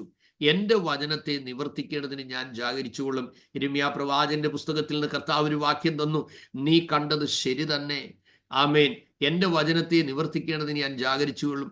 യോഗം കഴിഞ്ഞ് ആശീർവാദം കഴിഞ്ഞ് ഒരു സ്കൂളിനകത്താണ് മീറ്റിംഗ്. അത് കഴിഞ്ഞ് ഞങ്ങൾ ഒരു 5 മിനിറ്റ് കഴിഞ്ഞാണ് ഞങ്ങളും പുറത്തിറങ്ങുന്നത്. അപ്പോൾ സഭായുഗത്തിന് വന്നവരെല്ലാം വേഗം ഒരു സ്ഥലത്തേക്ക് ഓടിക്കൂടുന്നു. ഒരു ബഹളം. ചെന്നപ്പോൾ എന്താണ്, അത് 2 സഹോദരന്മാർ തമ്മിൽ അടി നടക്കുകയാണ്. ഒരാളുടെ കൊങ്ങായിക്ക് മറ്റൊരാൾ ഞെക്കിപ്പിടിക്കുകയാണ്, മറ്റവൻ തല്ലുകയാണ്. അപ്പോൾ ജനങ്ങൾ മുഴുവൻ പരിഭ്രാന്തരായി തീരാനിടയായി. കാരണം എന്താണ്, ദൈവം അറിയിച്ച വചനത്തെ ബുദ്ധി കൊണ്ട് തള്ളിക്കളഞ്ഞു. ദൈവത്തിൽ നിന്ന് അന്യപ്പെട്ടു പോയ ആളിനെ തിരിച്ചു വരുത്തുവാൻ ദൈവാത്മാവ് വചനം നൽകിയപ്പോൾ അതിനെ എതിർത്ത് സംസാരിച്ചു. അതുകൊണ്ട് സഹോദരങ്ങളെ, നിങ്ങൾക്കൊരാളോടോ ഒരു ജനതയോടോ ഒരു കുടുംബത്തോടോ പ്രാർത്ഥനാമുറിയിൽ ഒരു സന്ദേശം പങ്കുവെക്കാൻ ഉണ്ടെങ്കിൽ ഒരു ശകലം പോലും സമയം നീട്ടിവെക്കരുത്. കർത്താവ് നൽകിയ വചനം ഒരു വാക്യമാണെങ്കിൽ അതാണെങ്കിലും ഏതെങ്കിലും ഒരു പോർഷൻ ആണോ അതാണെങ്കിലും നിങ്ങൾ ഷെയർ ചെയ്യണം. അത് അവരിൽ മാറ്റങ്ങൾ ഉണ്ടാക്കും, അത് അവരിൽ രൂപാന്തരമുണ്ടാക്കും. Praise God. അനേക വർഷങ്ങൾക്ക് മുമ്പ് മലബാറിൽ ഞാൻ പ്രവർത്തിക്കുമ്പോൾ ഒരു പാറപ്പുറത്തിരുന്ന് പ്രാർത്ഥിക്കുകയാണ്. സാധാരണ ഞാനവിടെ മിഷൻ ഫീൽഡിൽ ചെല്ലുമ്പോൾ പ്രാർത്ഥിക്കാനായി പോകുന്ന ഒരു സ്ഥലമാണ്, വലിയ ഉയർന്ന ഒരു സ്ഥലമാണ്. അപ്പോൾ ഞാൻ അവിടെ ഇരുന്നിങ്ങനെ പ്രാർത്ഥിക്കുമ്പോൾ ദൈവാത്മാവ് എന്നോട് പറയുകയാണ്, അത് ആത്മഹത്യ ചെയ്യരുത്, യേശുവിന് നിന്നെ ആവശ്യമുണ്ട്, ഇങ്ങനെ ഒരു പോസ്റ്റർ നീ പ്രിന്റ് ചെയ്യണം, പ്രിന്റ് ചെയ്ത് തെരുക്കോണുകളിൽ ഒട്ടിക്കണം, ദൈവാത്മാവിനോട് സ്പഷ്ടമായി പറഞ്ഞൊരു കാര്യം, നീ തമ്പാനൂരിൽ കൊണ്ടൊട്ടിക്കണമെന്നൊക്കെ. സത്യത്തിൽ ചില കാര്യങ്ങളൊക്കെ നമ്മുടെ ഉള്ളത്തിൽ ദൈവം ഇടപെടുമ്പോൾ നമുക്ക് പോഷത്വമായിട്ട് ചിലപ്പോൾ തോന്നും. അത് സത്യം തന്നെയാണ്, പോഷത്വമായിട്ട് നമുക്ക് തോന്നാറുണ്ട്. എന്നാൽ എനിക്കത് സാധിച്ചില്ല, ഞാനിതിനെ കാര്യമായി എടുത്തില്ല. എന്നാൽ കുറെ നാൾ കഴിഞ്ഞിട്ട്, ഏതാണ്ട് ഒരു 2.5 മാസം കഴിഞ്ഞിട്ട്, ഞാൻ വീണ്ടും മലബാറിലെ എൻ്റെ മിഷൻ ഫീൽഡുകളിൽ ദൈവദാസന്മാരെ കാണാനും ആ മിഷൻ ഫീൽഡിലെ ക്ഷേമങ്ങൾ അറിയുവാനും അവരോടൊരുമിച്ച് വേലയ്ക്ക് സമയം സ്പെൻഡ് ചെയ്യാനും ഞാൻ അവിടെ കടന്നു പോകുമ്പോൾ ആ പാറപ്പുറത്ത് പോയി പ്രാർത്ഥിക്കാൻ ഇരുന്നപ്പോൾ എന്നോട് കൊണ്ടുപോയ ജീപ്പ് ഓടിക്കുന്ന സഹോദരൻ പറഞ്ഞു, സാറേ അവിടെ കയറി ഇരിക്കരുതേ. ഞാൻ ചോദിച്ചു അതെന്നാ പറ്റി? അവിടെയാണ് അദ്ദേഹത്തെ കിടത്തിയത്, അദ്ദേഹത്തിന്റെ ബോഡി അവിടെയാണ് കിടത്തിയത്. പെട്ടെന്ന് ഞാൻ ഞെട്ടി, ആരുടെ ബോഡി? എന്നോട് പറയുകയാണ്, തിരുവനന്തപുരം തമ്പാനൂരിൽ നിന്ന് ഒരു എഞ്ചിനീയർ വന്നിട്ട് കുടുംബപ്രശ്നം കാരണം ഈ പാറയുടെ മുകളിൽ നിന്ന് താഴേക്ക് ചാടി അദ്ദേഹം മരിച്ചുപോയി. അദ്ദേഹത്തെ ഫയർഫോഴ്സുകാർ എടുത്തിട്ട് ഇവിടെയാണ് കിടത്തിയത്. പെട്ടെന്ന് എനിക്ക് ഷോക്കായി, എൻ്റെ മനസ്സ് വളരെ തകർന്നു. ദൈവമേ, അങ്ങയുടെ വാക്ക് അന്ന് അനുസരിച്ചിരുന്നെങ്കിൽ ഒരുപക്ഷെ ആത്മഹത്യയിൽ നിന്ന് ആ പ്രിയപ്പെട്ടവനെ വിടുവിക്കാമായിരുന്നല്ലോ എന്ന്. എൻ്റെ സഹോദരങ്ങളെ, ചിലർക്ക് വേണ്ടി പ്രാർത്ഥിക്കാൻ ദൈവം നിങ്ങൾക്ക് നിയോഗം തന്നാൽ ഒരിക്കലും അതും നീട്ടിവെക്കരുത്. ആമേൻ. ഒരുപക്ഷെ അവരുടെ ജീവിതത്തിൻ്റെ ഏതെങ്കിലും മേഖലയിൽ നിന്നുള്ള ഒരു വിടുതലിന് അത് കാരണമായി തീരും. ഒരുപക്ഷെ മരണത്തിൽ നിന്നുള്ള നീക്കുപോക്കായിരിക്കാം, അല്ലെങ്കിൽ ഏതെങ്കിലുമൊക്കെ വിഷയത്തിൽ നിന്നുള്ള മറുപടി ആയിരിക്കാം, അല്ലെ തടയപ്പെട്ട നന്മകൾ തുറന്നു വരേണ്ടതിനുള്ള സമയമായിരിക്കാം, അല്ലെ നീക്കുപോക്കില്ലാതെ കരഞ്ഞ് ഞരങ്ങിയിരിക്കുന്ന വിഷയങ്ങളുടെ വിടുതലിന്റെ സമയമായിരിക്കാം. യേശുവിന്റെ നാമത്തിൽ, യേശുവിന്റെ നാമത്തിൽ, യേശുവിന്റെ നാമത്തിൽ ഇന്ന് പ്രഭാതത്തിൽ ഈ വചനം കേൾക്കുമ്പോൾ നിങ്ങളുടെ ഉള്ളിൽ കിട്ടുന്ന ആത്മനിയോഗത്തെ 1ാം സ്ഥാനം നൽകി ഏറ്റെടുത്തു കൊള്ളുവാൻ ഞാൻ ആത്മനിയോഗത്താൽ നിങ്ങളോട് പറയുകയാണ്. Praise God. അപ്പോൾ ആ നിലവാരത്തിൽ പോയി പിന്നെ ഏറിയ കാലങ്ങളിൽ സഭാ ശുശ്രൂഷയിലായി സുവിശേഷം എത്തിയിട്ടില്ലാത്ത സ്ഥലങ്ങളിൽ പോകുക, പ്രവർത്തിക്കുക, അങ്ങനെ പല സ്ഥലങ്ങളിൽ വേല ആരംഭിക്കുക, അങ്ങനെ നിരവധി സ്ഥലങ്ങളിൽ കർത്താവിൻ്റെ വേല ചെയ്ത് ഇന്നയോളം എത്താനിടയായി. എന്നാൽ 7 വർഷത്തിന് മുമ്പ്, നിങ്ങൾക്ക് 20 വർഷത്തിന് മുമ്പ് കർത്താവ് പറഞ്ഞു ചർച്ച് മിനിസ്ട്രി തീർന്നു, ഇപ്പോഴുള്ളത് ഇനി മിഷണറി പ്രവർത്തനമാണ്. അങ്ങനെ പുതിയ വേല സ്ഥലങ്ങളിലേക്ക് പോയി അനേകം ഗ്രാമങ്ങളിൽ, അനേകം പട്ടണങ്ങളിൽ കർത്താവിൻ്റെ വേല ചെയ്യുവാനിടയായി. സുവിശേഷ താല്പര്യമുള്ള അനേകരെ വേലയ്ക്ക് ഒരുക്കിയെടുത്ത് കൊണ്ടു നടക്കുന്ന ഒരു തലമായി പിന്നീടുള്ള ഈ പിന്നിട്ട 20 വർഷം. എന്നാൽ കഴിഞ്ഞ 7 വർഷമായി ദൈവം നൽകിയ ഏറ്റവും വലിയ ഹേമമാണ് എൻ്റെ വേലയ്ക്ക് വേണ്ടി സമർപ്പണമുള്ളവരെ ഒരുക്കിയെടുക്കണം.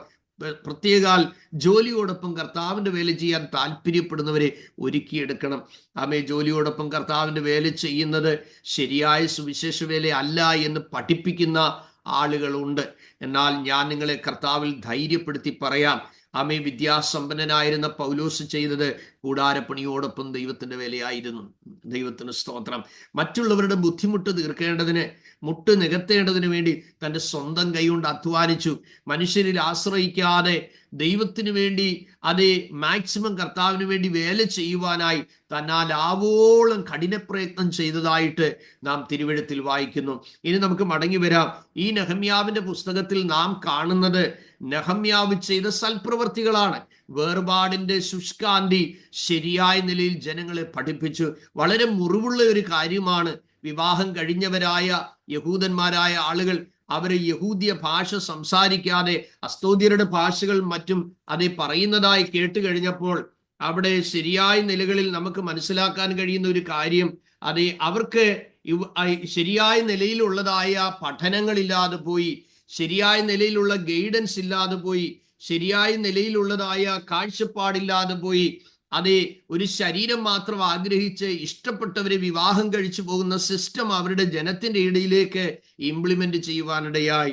എന്നാൽ ദൈവത്തിങ്കിലേക്ക് ജനം തിരിച്ചു വന്നപ്പോൾ നെഹമ്യാവ് ജീവിതത്തിലൂടെ ജനങ്ങളോട് കർശനമായ നിലപാടെടുക്കുകയും അവരെ ശുദ്ധീകരിച്ച് മടക്കി വരുത്തുകയും അവരുടെ ജീവിതം ദൈവസന്നിധിയിൽ യഥാസ്ഥാനപ്പെടുത്തുകയും ചെയ്തു. 30-ാമത്തെ വാക്യത്തിലേക്ക് നാം വരുമ്പോൾ, ഇങ്ങനെ ഞാൻ അന്യായമായതൊക്കെയും നീക്കി അവരെ ശുദ്ധീകരിക്കുകയും പുരോഹിതന്മാർക്കും ലേവ്യർക്കും ഓരോരുത്തരും താന്താന്റെ വേലയിൽ ശുശ്രൂഷ ക്രമം നിശ്ചിത സമയങ്ങൾക്ക് വിറക് വഴിപാടും ആദ്യഫലവും നിയമിക്കുകയും ചെയ്തു. എൻ്റെ ദൈവമേ, ഇത് എനിക്കായി നന്മയ്ക്കായിട്ട് ഓർക്കണമേ. നോക്കുക, ഇവിടെ വേർപാടിലേക്ക് ജനങ്ങളെ നയിച്ചതായി കാണുന്നു. നാം ഇനി ഇവിടെ കൊണ്ട് ഈ ഭാഗം അവസാനിപ്പിക്കുകയാണ്. സ്തോത്രം. ഏറിയ ദിവസങ്ങൾ നിങ്ങൾക്ക് നെഹമ്യാവിന്റെ പുസ്തകത്തെ ആധാരമാക്കി ധാരാളം സന്ദേശങ്ങൾ ലഭിക്കാനിടയായി. ഇവിടെ വേർപാടിന്റെ ഉപദേശം പറഞ്ഞാണ് അവിടെ അവസാനിപ്പിക്കുന്നത്. അല്ലെങ്കിൽ വേർപെട്ട ഒരു ജനതയെ വേർതിരിച്ചതായിട്ടാണ് നാം കാണുന്നത്. നാം ഇനിയും പുതിയ നിയമത്തിലേക്ക് വരുമ്പോൾ, വിശേഷാൽ അത് പുതിയ നിയമത്തിന്റെ ഏക ചരിത്ര പുസ്തകമായ അപ്പോസ്തലന്മാരിലൂടെ പരിശുദ്ധാത്മാവ് ചെയ്ത പ്രവർത്തികളെ കുറിച്ച് രേഖപ്പെടുത്തിയിരിക്കുന്ന പുസ്തകമായ അപ്പോസ്തല പ്രവൃത്തി 2-ാമത്തെ അധ്യായം അതിന്റെ 40-ാമത്തെ വാക്യത്തിലേക്ക് വരുമ്പോൾ കർശനമായ ഒരു വേർപാടിന്റെ ഉപദേശത്തിലേക്കാണ് നാം പുതിയ നിയമത്തിലേക്ക് എത്തുന്നത്. എന്താണ് എഴുതിയിരിക്കുന്നത്? വായിച്ചാട്ടെ. എന്നാൽ ആമേൻ. അതിന്റെ 37 മുതലുള്ള വാക്യങ്ങൾ 41 വരെയുള്ള വാക്യങ്ങൾ നമുക്ക് വായിക്കാം. ഇത് കേട്ടിട്ട് അവർ ഹൃദയത്തിൽ കുത്തുകൊണ്ട് പത്രോസിനോട് ശേഷം അപ്പോസ്തോലന്മാരോടും, സഹോദരന്മാരായ പുരുഷന്മാരെ, ഞങ്ങൾ എന്ത് ചെയ്യേണ്ടു എന്ന് ചോദിച്ചു. പത്രോസ് അവരോട്, നിങ്ങൾ മാനസാന്തരപ്പെട്ട് നിങ്ങളുടെ പാപങ്ങളുടെ മോചനത്തിനായി ഓരോരുത്തൻ ക്രിസ്തുവിന്റെ നാമത്തിൽ സ്നാനമേൽപ്പീൻ. എന്നാൽ പരിശുദ്ധാത്മാവ് എന്ന ദാനം ലഭിക്കും. വാഗ്ദത്തം നിങ്ങൾക്കും നിങ്ങളുടെ മക്കൾക്കും നമ്മുടെ ദൈവമായ കർത്താവ് വിളിച്ചു വരുത്തുന്ന ദൂരസ്ഥരായ ഏവർക്കും ഉള്ളതല്ലോ എന്ന് പറഞ്ഞു. മറ്റു പല വാക്കുകളാലും അവൻ സാക്ഷ്യം പറഞ്ഞ് അവരെ പ്രബോധിപ്പിച്ചു. ഈ വക്രതയുള്ള തലമുറയിൽ നിന്ന് രക്ഷിക്കപ്പെടുവിൻ എന്ന് പറഞ്ഞു. അവന്റെ വാക്ക് കൈക്കൊണ്ടവർ സ്നാനമേറ്റു. അന്ന് 3000-ഓളം പേർ അവരോട് ചേർന്നു. ഇവിടെ നമ്മൾ കാണുന്നത് അതെ, വക്രതയുള്ള തലമുറയിൽ നിന്ന് രക്ഷിക്കപ്പെടുവീൻ എന്ന് പറയുന്നു. യെശയ്യാ പ്രവാചകന്റെ പുസ്തകം 52-ാമത്തെ അധ്യായം അതിന്റെ 11-ാമത് വാക്യത്തിലേക്ക് വരുമ്പോൾ, 52-ാം അധ്യായം അതിന്റെ 11-ാമത് വാക്യം ഒന്ന് വായിച്ചാട്ടെ. എന്താണ് നമ്മൾ അവിടെ കാണുന്നത്? അതെ, വിട്ടുപോരുവീൻ, അവരുടെ നടുവിൽ നിന്ന് പുറപ്പെട്ട് വേർപെട്ടിരിപ്പീൻ, അശുദ്ധമായത് ഒന്നും തുടരുത്. യഹോവയുടെ ഉപകരണങ്ങളെ ചുമക്കുന്നവരെ, നിങ്ങളെ തന്നെ വിശുദ്ധീകരിപ്പീൻ. അപ്പോൾ അവിടെയും നമ്മൾ കാണുന്നത് വേർപാടാണ്. ഇതാ തനിച്ചു പാർക്കുന്ന ജനം, ജാതികളുടെ കൂട്ടത്തിൽ എണ്ണപ്പെടാത്തവർ.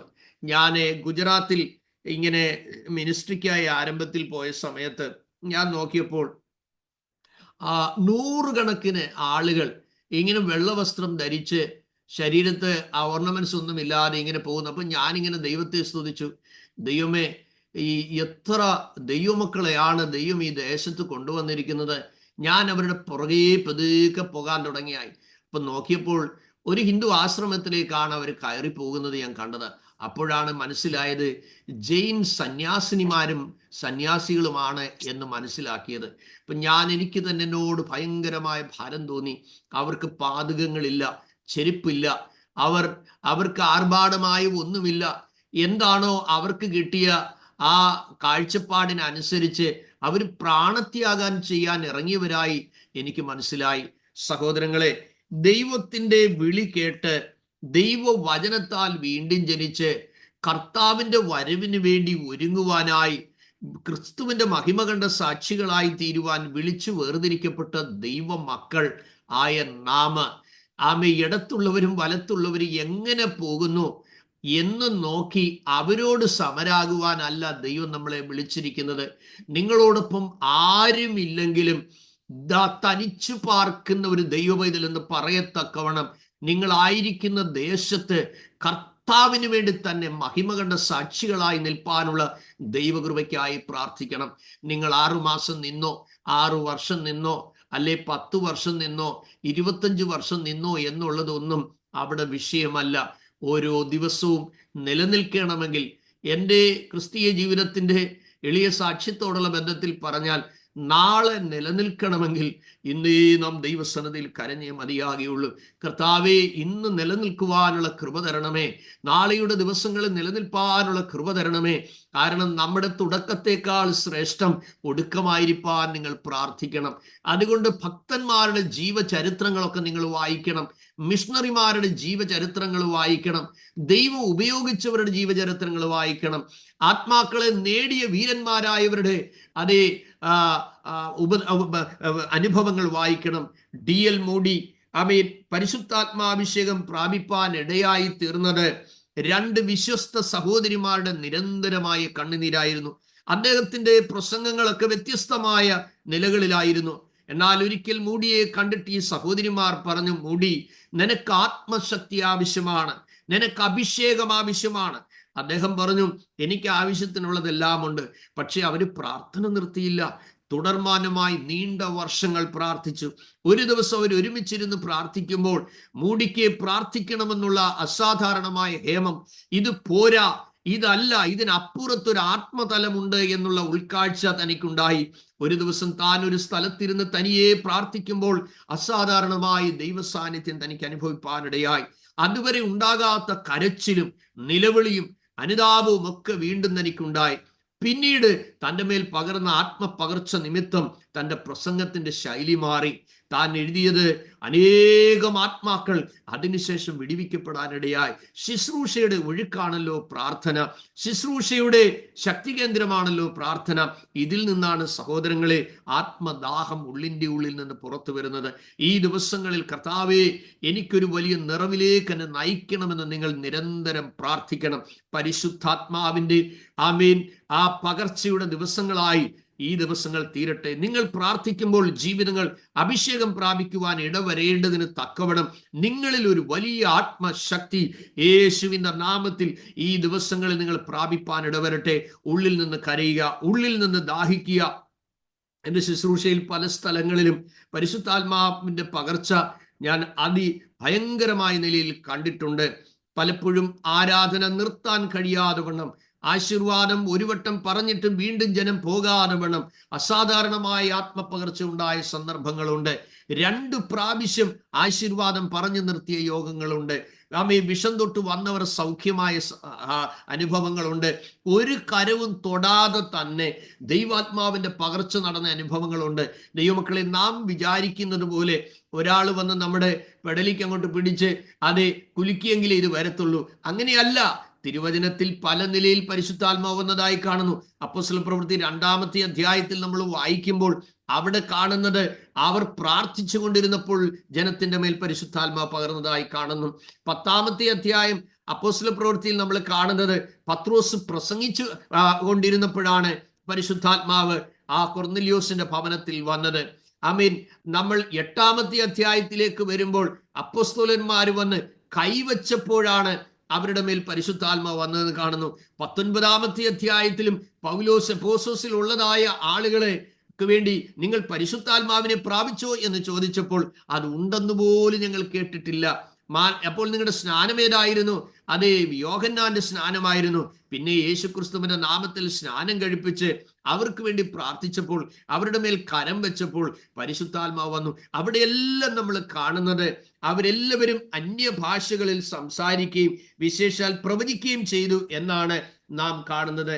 ചില സ്ഥലങ്ങളിൽ ചില ആളുകൾ പറയുന്നത് അഭിഷേകം എല്ലാവരിലും ഉണ്ട്, അതിന് പ്രത്യേക പ്രാർത്ഥനകളൊന്നും ആവശ്യമില്ല എന്ന്. രണ്ടാമത് അവർ പഠിപ്പിക്കുന്ന തെറ്റായ ഒരു ഉപദേശം, ഒരു വാക്യത്തെ എടുത്തുകൊണ്ടാണ്. 1 കൊരിന്തി 13-ാമത്തെ അധ്യായം 10-ാം വാക്യത്തെ അടിസ്ഥാനപ്പെടുത്തിയാണ് അവർ പറയുന്നത്. എന്താണെന്ന് വായിച്ചാട്ട്. 1 കൊരിന്തി 13-ാം അധ്യായം 10-ാം വാക്യം, പൂർണ്ണമായത് വരുമ്പോഴോ അംശമായത് നീങ്ങിപ്പോകും. ഇതാണ് അവർ പഠിപ്പിക്കുന്നതായ ഒരു കാര്യം. അതുകൊണ്ട് സഹോദരങ്ങളെ, അവർ ചിന്തിക്കുന്നത് അതെ വേദപുസ്തകത്തെ കുറിച്ചായിരിക്കാം അവര് ചിന്തിച്ചിരുന്നത് എന്നാണ് ഒരു കൂട്ടം ആളുകൾ ചിന്തിക്കുന്നത്. അപ്പോൾ വേദപുസ്തകം വന്നു കഴിയുമ്പോൾ പൂർണ്ണമായത് വന്നു, അപ്പോൾ അംശമായത് നീങ്ങിപ്പോകും എന്നുള്ള തെറ്റായ ഒരു ദുരുപദേശം ഒരുപാട് കാലങ്ങളായി അതേ സഭയിൽ നിലനിൽക്കുന്നുണ്ട്.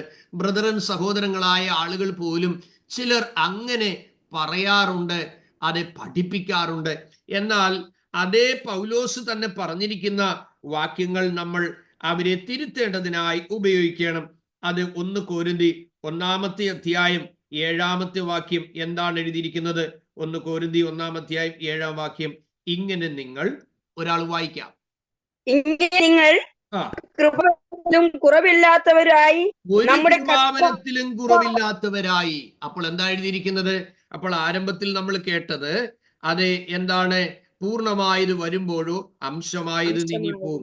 എന്നാൽ ഇവിടെ എന്താണ് പറഞ്ഞിരിക്കുന്നത്? ഇങ്ങനെ നിങ്ങൾ ഒരു കൃപാവരത്തിൽ കുറവില്ലാത്തവരായി നമ്മുടെ കർത്താവായ യേശുക്രിസ്തുവിന്റെ പ്രത്യക്ഷത കാത്തിരിക്കുന്നു. കണ്ടോ? അപ്പോൾ യേശുക്രിസ്തുവിന്റെ പ്രത്യക്ഷത വരെ കാത്തിരിക്കുകയാണ്. അപ്പോൾ നിങ്ങൾ ശ്രദ്ധിക്കുകയാണ്. അപ്പൊ സകല കൃപയും അനുഗ്രഹവും കർത്താവായ യേശുക്രിസ്തുവിന്റെ വരവിനായി കാത്തിരിക്കുന്നിടത്തോളം കാലം സകല ആത്മീയ വരവും ശക്തിയും അവന്റെ ഹിതം പോലെ നിറവേറ്റുന്നതിന് വേണ്ടി നമുക്ക് പകരപ്പെട്ടിരിക്കുന്നതായി നമുക്ക് മനസ്സിലാക്കാൻ കഴിയുന്നു. മാത്രമല്ല, പരിശുദ്ധാത്മാവ് ഒരു വ്യക്തിക്കോ ഒരു കുടുംബത്തിനോ ഒരു പ്രത്യേക സമൂഹത്തിനോ വേണ്ടി മാത്രമായിട്ടുള്ളതല്ല. അതിന് നമ്മൾ വായിക്കുന്നത് പത്രോസിന്റെ പ്രസംഗത്തിൽ, അതേ അപ്പോസ്തല പ്രവൃത്തി 2-ാം അധ്യായം 38-39 വാക്യങ്ങളിൽ പറയുന്നത് എന്താണ്? നിങ്ങൾ മാനസാന്തരപ്പെട്ട് ഓരോരുത്തൻ യേശുക്രിസ്തുവിന്റെ നാമത്തിൽ സ്നാനം ഏൽപ്പീൻ, എന്നാൽ പരിശുദ്ധാത്മാവെന്ന ദാനം നിങ്ങൾക്ക് ലഭിക്കും.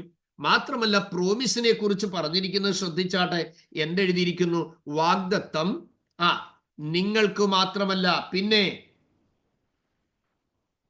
നിങ്ങളുടെ മക്കൾക്കും നിങ്ങളുടെ ദൈവമായ കർത്താവ് വിളിച്ചു വരുത്തുന്ന ദൂരസ്ഥന്മാരായ ഏവർക്കും ഉള്ളതല്ലോ എന്ന് പറഞ്ഞു. അപ്പോൾ അഭിഷേകം ഒരു പ്രത്യേക വിഭാഗത്തിന് വേണ്ടി മാത്രമുള്ളതല്ല, തലമുറയായിട്ട് ദൈവം പകരുന്നതിനെ കുറിച്ചാണ് പറഞ്ഞിരിക്കുന്നത്.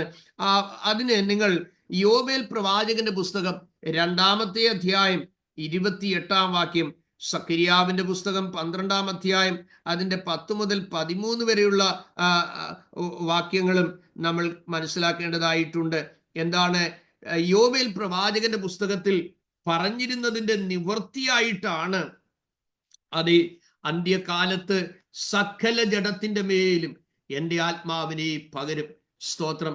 നിങ്ങളുടെ പുത്രന്മാരും പുത്രിമാരും പ്രവചിക്കും എന്ന് വചനത്തിൽ എഴുതിയിരിക്കുന്നു. അതിന്റെ നിവൃത്തിയായിട്ട് പത്രോസ് പ്രസംഗിക്കുമ്പോൾ അത് 17-ാമത്തെ വാക്യം, 2-ാം അധ്യായം 17, അപ്പോസ്തല പ്രവൃത്തി 2:17 മുതൽ നിങ്ങൾ ശ്രദ്ധിച്ചാൽ യോവേൽ പ്രവാചകന്റെ പുസ്തകത്തിലുള്ള വചനഭാഗങ്ങൾ കൃത്യമായിട്ട് താൻ അവിടെ പ്രഖ്യാപിക്കുന്നുണ്ട്. എന്താണ് എഴുതിയിരിക്കുന്നത്? അന്ത്യകാലത്ത് ഞാൻ സകല ജഡത്തിന്റെ മേലും എൻ്റെ ആത്മാവിനെ പകരും എന്ന് പറഞ്ഞാൽ സകല ജഡം എന്ന് ഉദ്ദേശിക്കുന്നത് പട്ടിയുടെ മേലും പൂച്ചയുടെ മേലും അതേ പാമ്പിന്റെ മേലും ഇഴജാതികളുടെ മേലും പറവജാതികളുടെ മേലും ഉണ്ടാകുമെന്നാണോ? അങ്ങനെയല്ല. Praise God. അതേ പരിശുദ്ധാത്മാവിനായി ദാഹിക്കുന്ന, അതിനായി ദൈവസന്നിധിയിൽ അടുത്തു വരുന്ന എല്ലാവർക്കും ഇതിന് അർഹതയുണ്ട് എന്നുള്ള ഒരു വലിയ വാഗ്ദത്തം. അങ്ങനെയുണ്ടെങ്കിൽ പ്രാപിച്ചവർ അതിൽ തന്നെ ഒതുങ്ങിപ്പോകരുത്. ശൗലോ മേൽക്കുമേൽ ശക്തി പ്രാപിച്ചു എന്ന് എഴുതിയിരിക്കുന്നത് പോലെ ഇനിയും വീണ്ടും വീണ്ടും നിറവിനായി നിങ്ങൾ ആഗ്രഹിക്കണം.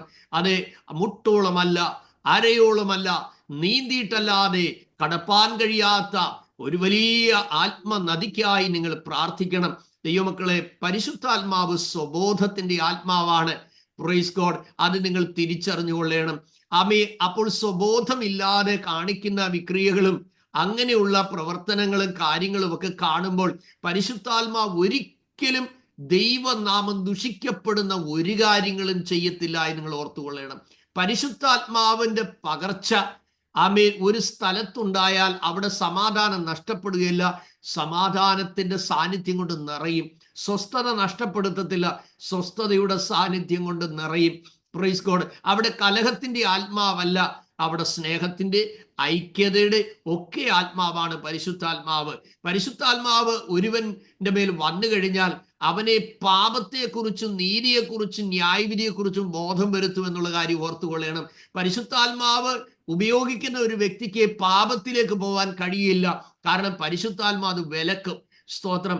അതുകൊണ്ട് അപ്പോൾ ഒരു സൈഡിൽ സ്റ്റേജിൽ ദൂതനെ പോലെയും സ്വകാര്യ ജീവിതത്തിൽ പൈശാചികതയും കൊണ്ടു നടക്കുന്ന ജീവിതങ്ങളെ നിങ്ങൾ കണ്ടാൽ അത് വിവേചിച്ചറിഞ്ഞിട്ട് ഏതൊരാത്മാവിനെയും വിശ്വസിക്കാതെ ആത്മാവ് ദൈവത്തിൽ നിന്നുള്ളതോ എന്ന് പരിശോധിച്ച് സൂക്ഷിച്ച് ഒഴിഞ്ഞു മാറണം. അയ്യോ, അവിടെ വലിയ അത്ഭുതങ്ങൾ നടക്കുന്നു, ഉടനെ പോകരുത്. കാരണം എന്താണ്? ആത്മാവ് ദൈവത്തിൽ നിന്നുള്ളതോ എന്ന് വിവേചിക്കണം. ഞാൻ ആരുടെയും പ്രസംഗത്തിന്റെ ശത്രുവല്ല, ആരെയും ദൈവം ഉപയോഗിക്കുന്നതിൽ എനിക്ക് യാതൊരു തടസ്സവുമില്ല.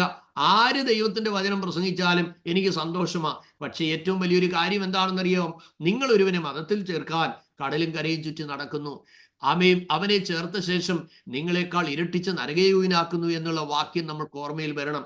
അതേ കർത്താവെ, നിന്റെ നാമത്തിൽ ഞങ്ങൾ പ്രവചിച്ചു, അതേ ഭൂതങ്ങളെ പുറത്താക്കി വീര്യപ്രവൃത്തികൾ ചെയ്തു. പക്ഷെ കർത്താവ് പറയുന്നു, മോനെ, ഞാൻ നിന്നെ അറിയുന്നില്ല. എന്ത് അധർമ്മം പ്രവർത്തിക്കുന്നവരെ എന്നെ വിട്ടുപോകുവിൻ. അപ്പോൾ നിങ്ങൾ ഓർത്തിരിക്കണം, നിങ്ങളുടെ പ്രാർത്ഥനയാൽ ഒരു രോഗി സൗഖ്യമാകുന്നതോ ഭൂതങ്ങൾ വിട്ടുപോകുന്നതോ അല്ലെങ്കിൽ ഈവൻ മരിച്ചവർ ഉയർക്കുന്നതോ ഒന്നുമല്ല ദൈവത്തിന് വലിയ കാര്യം.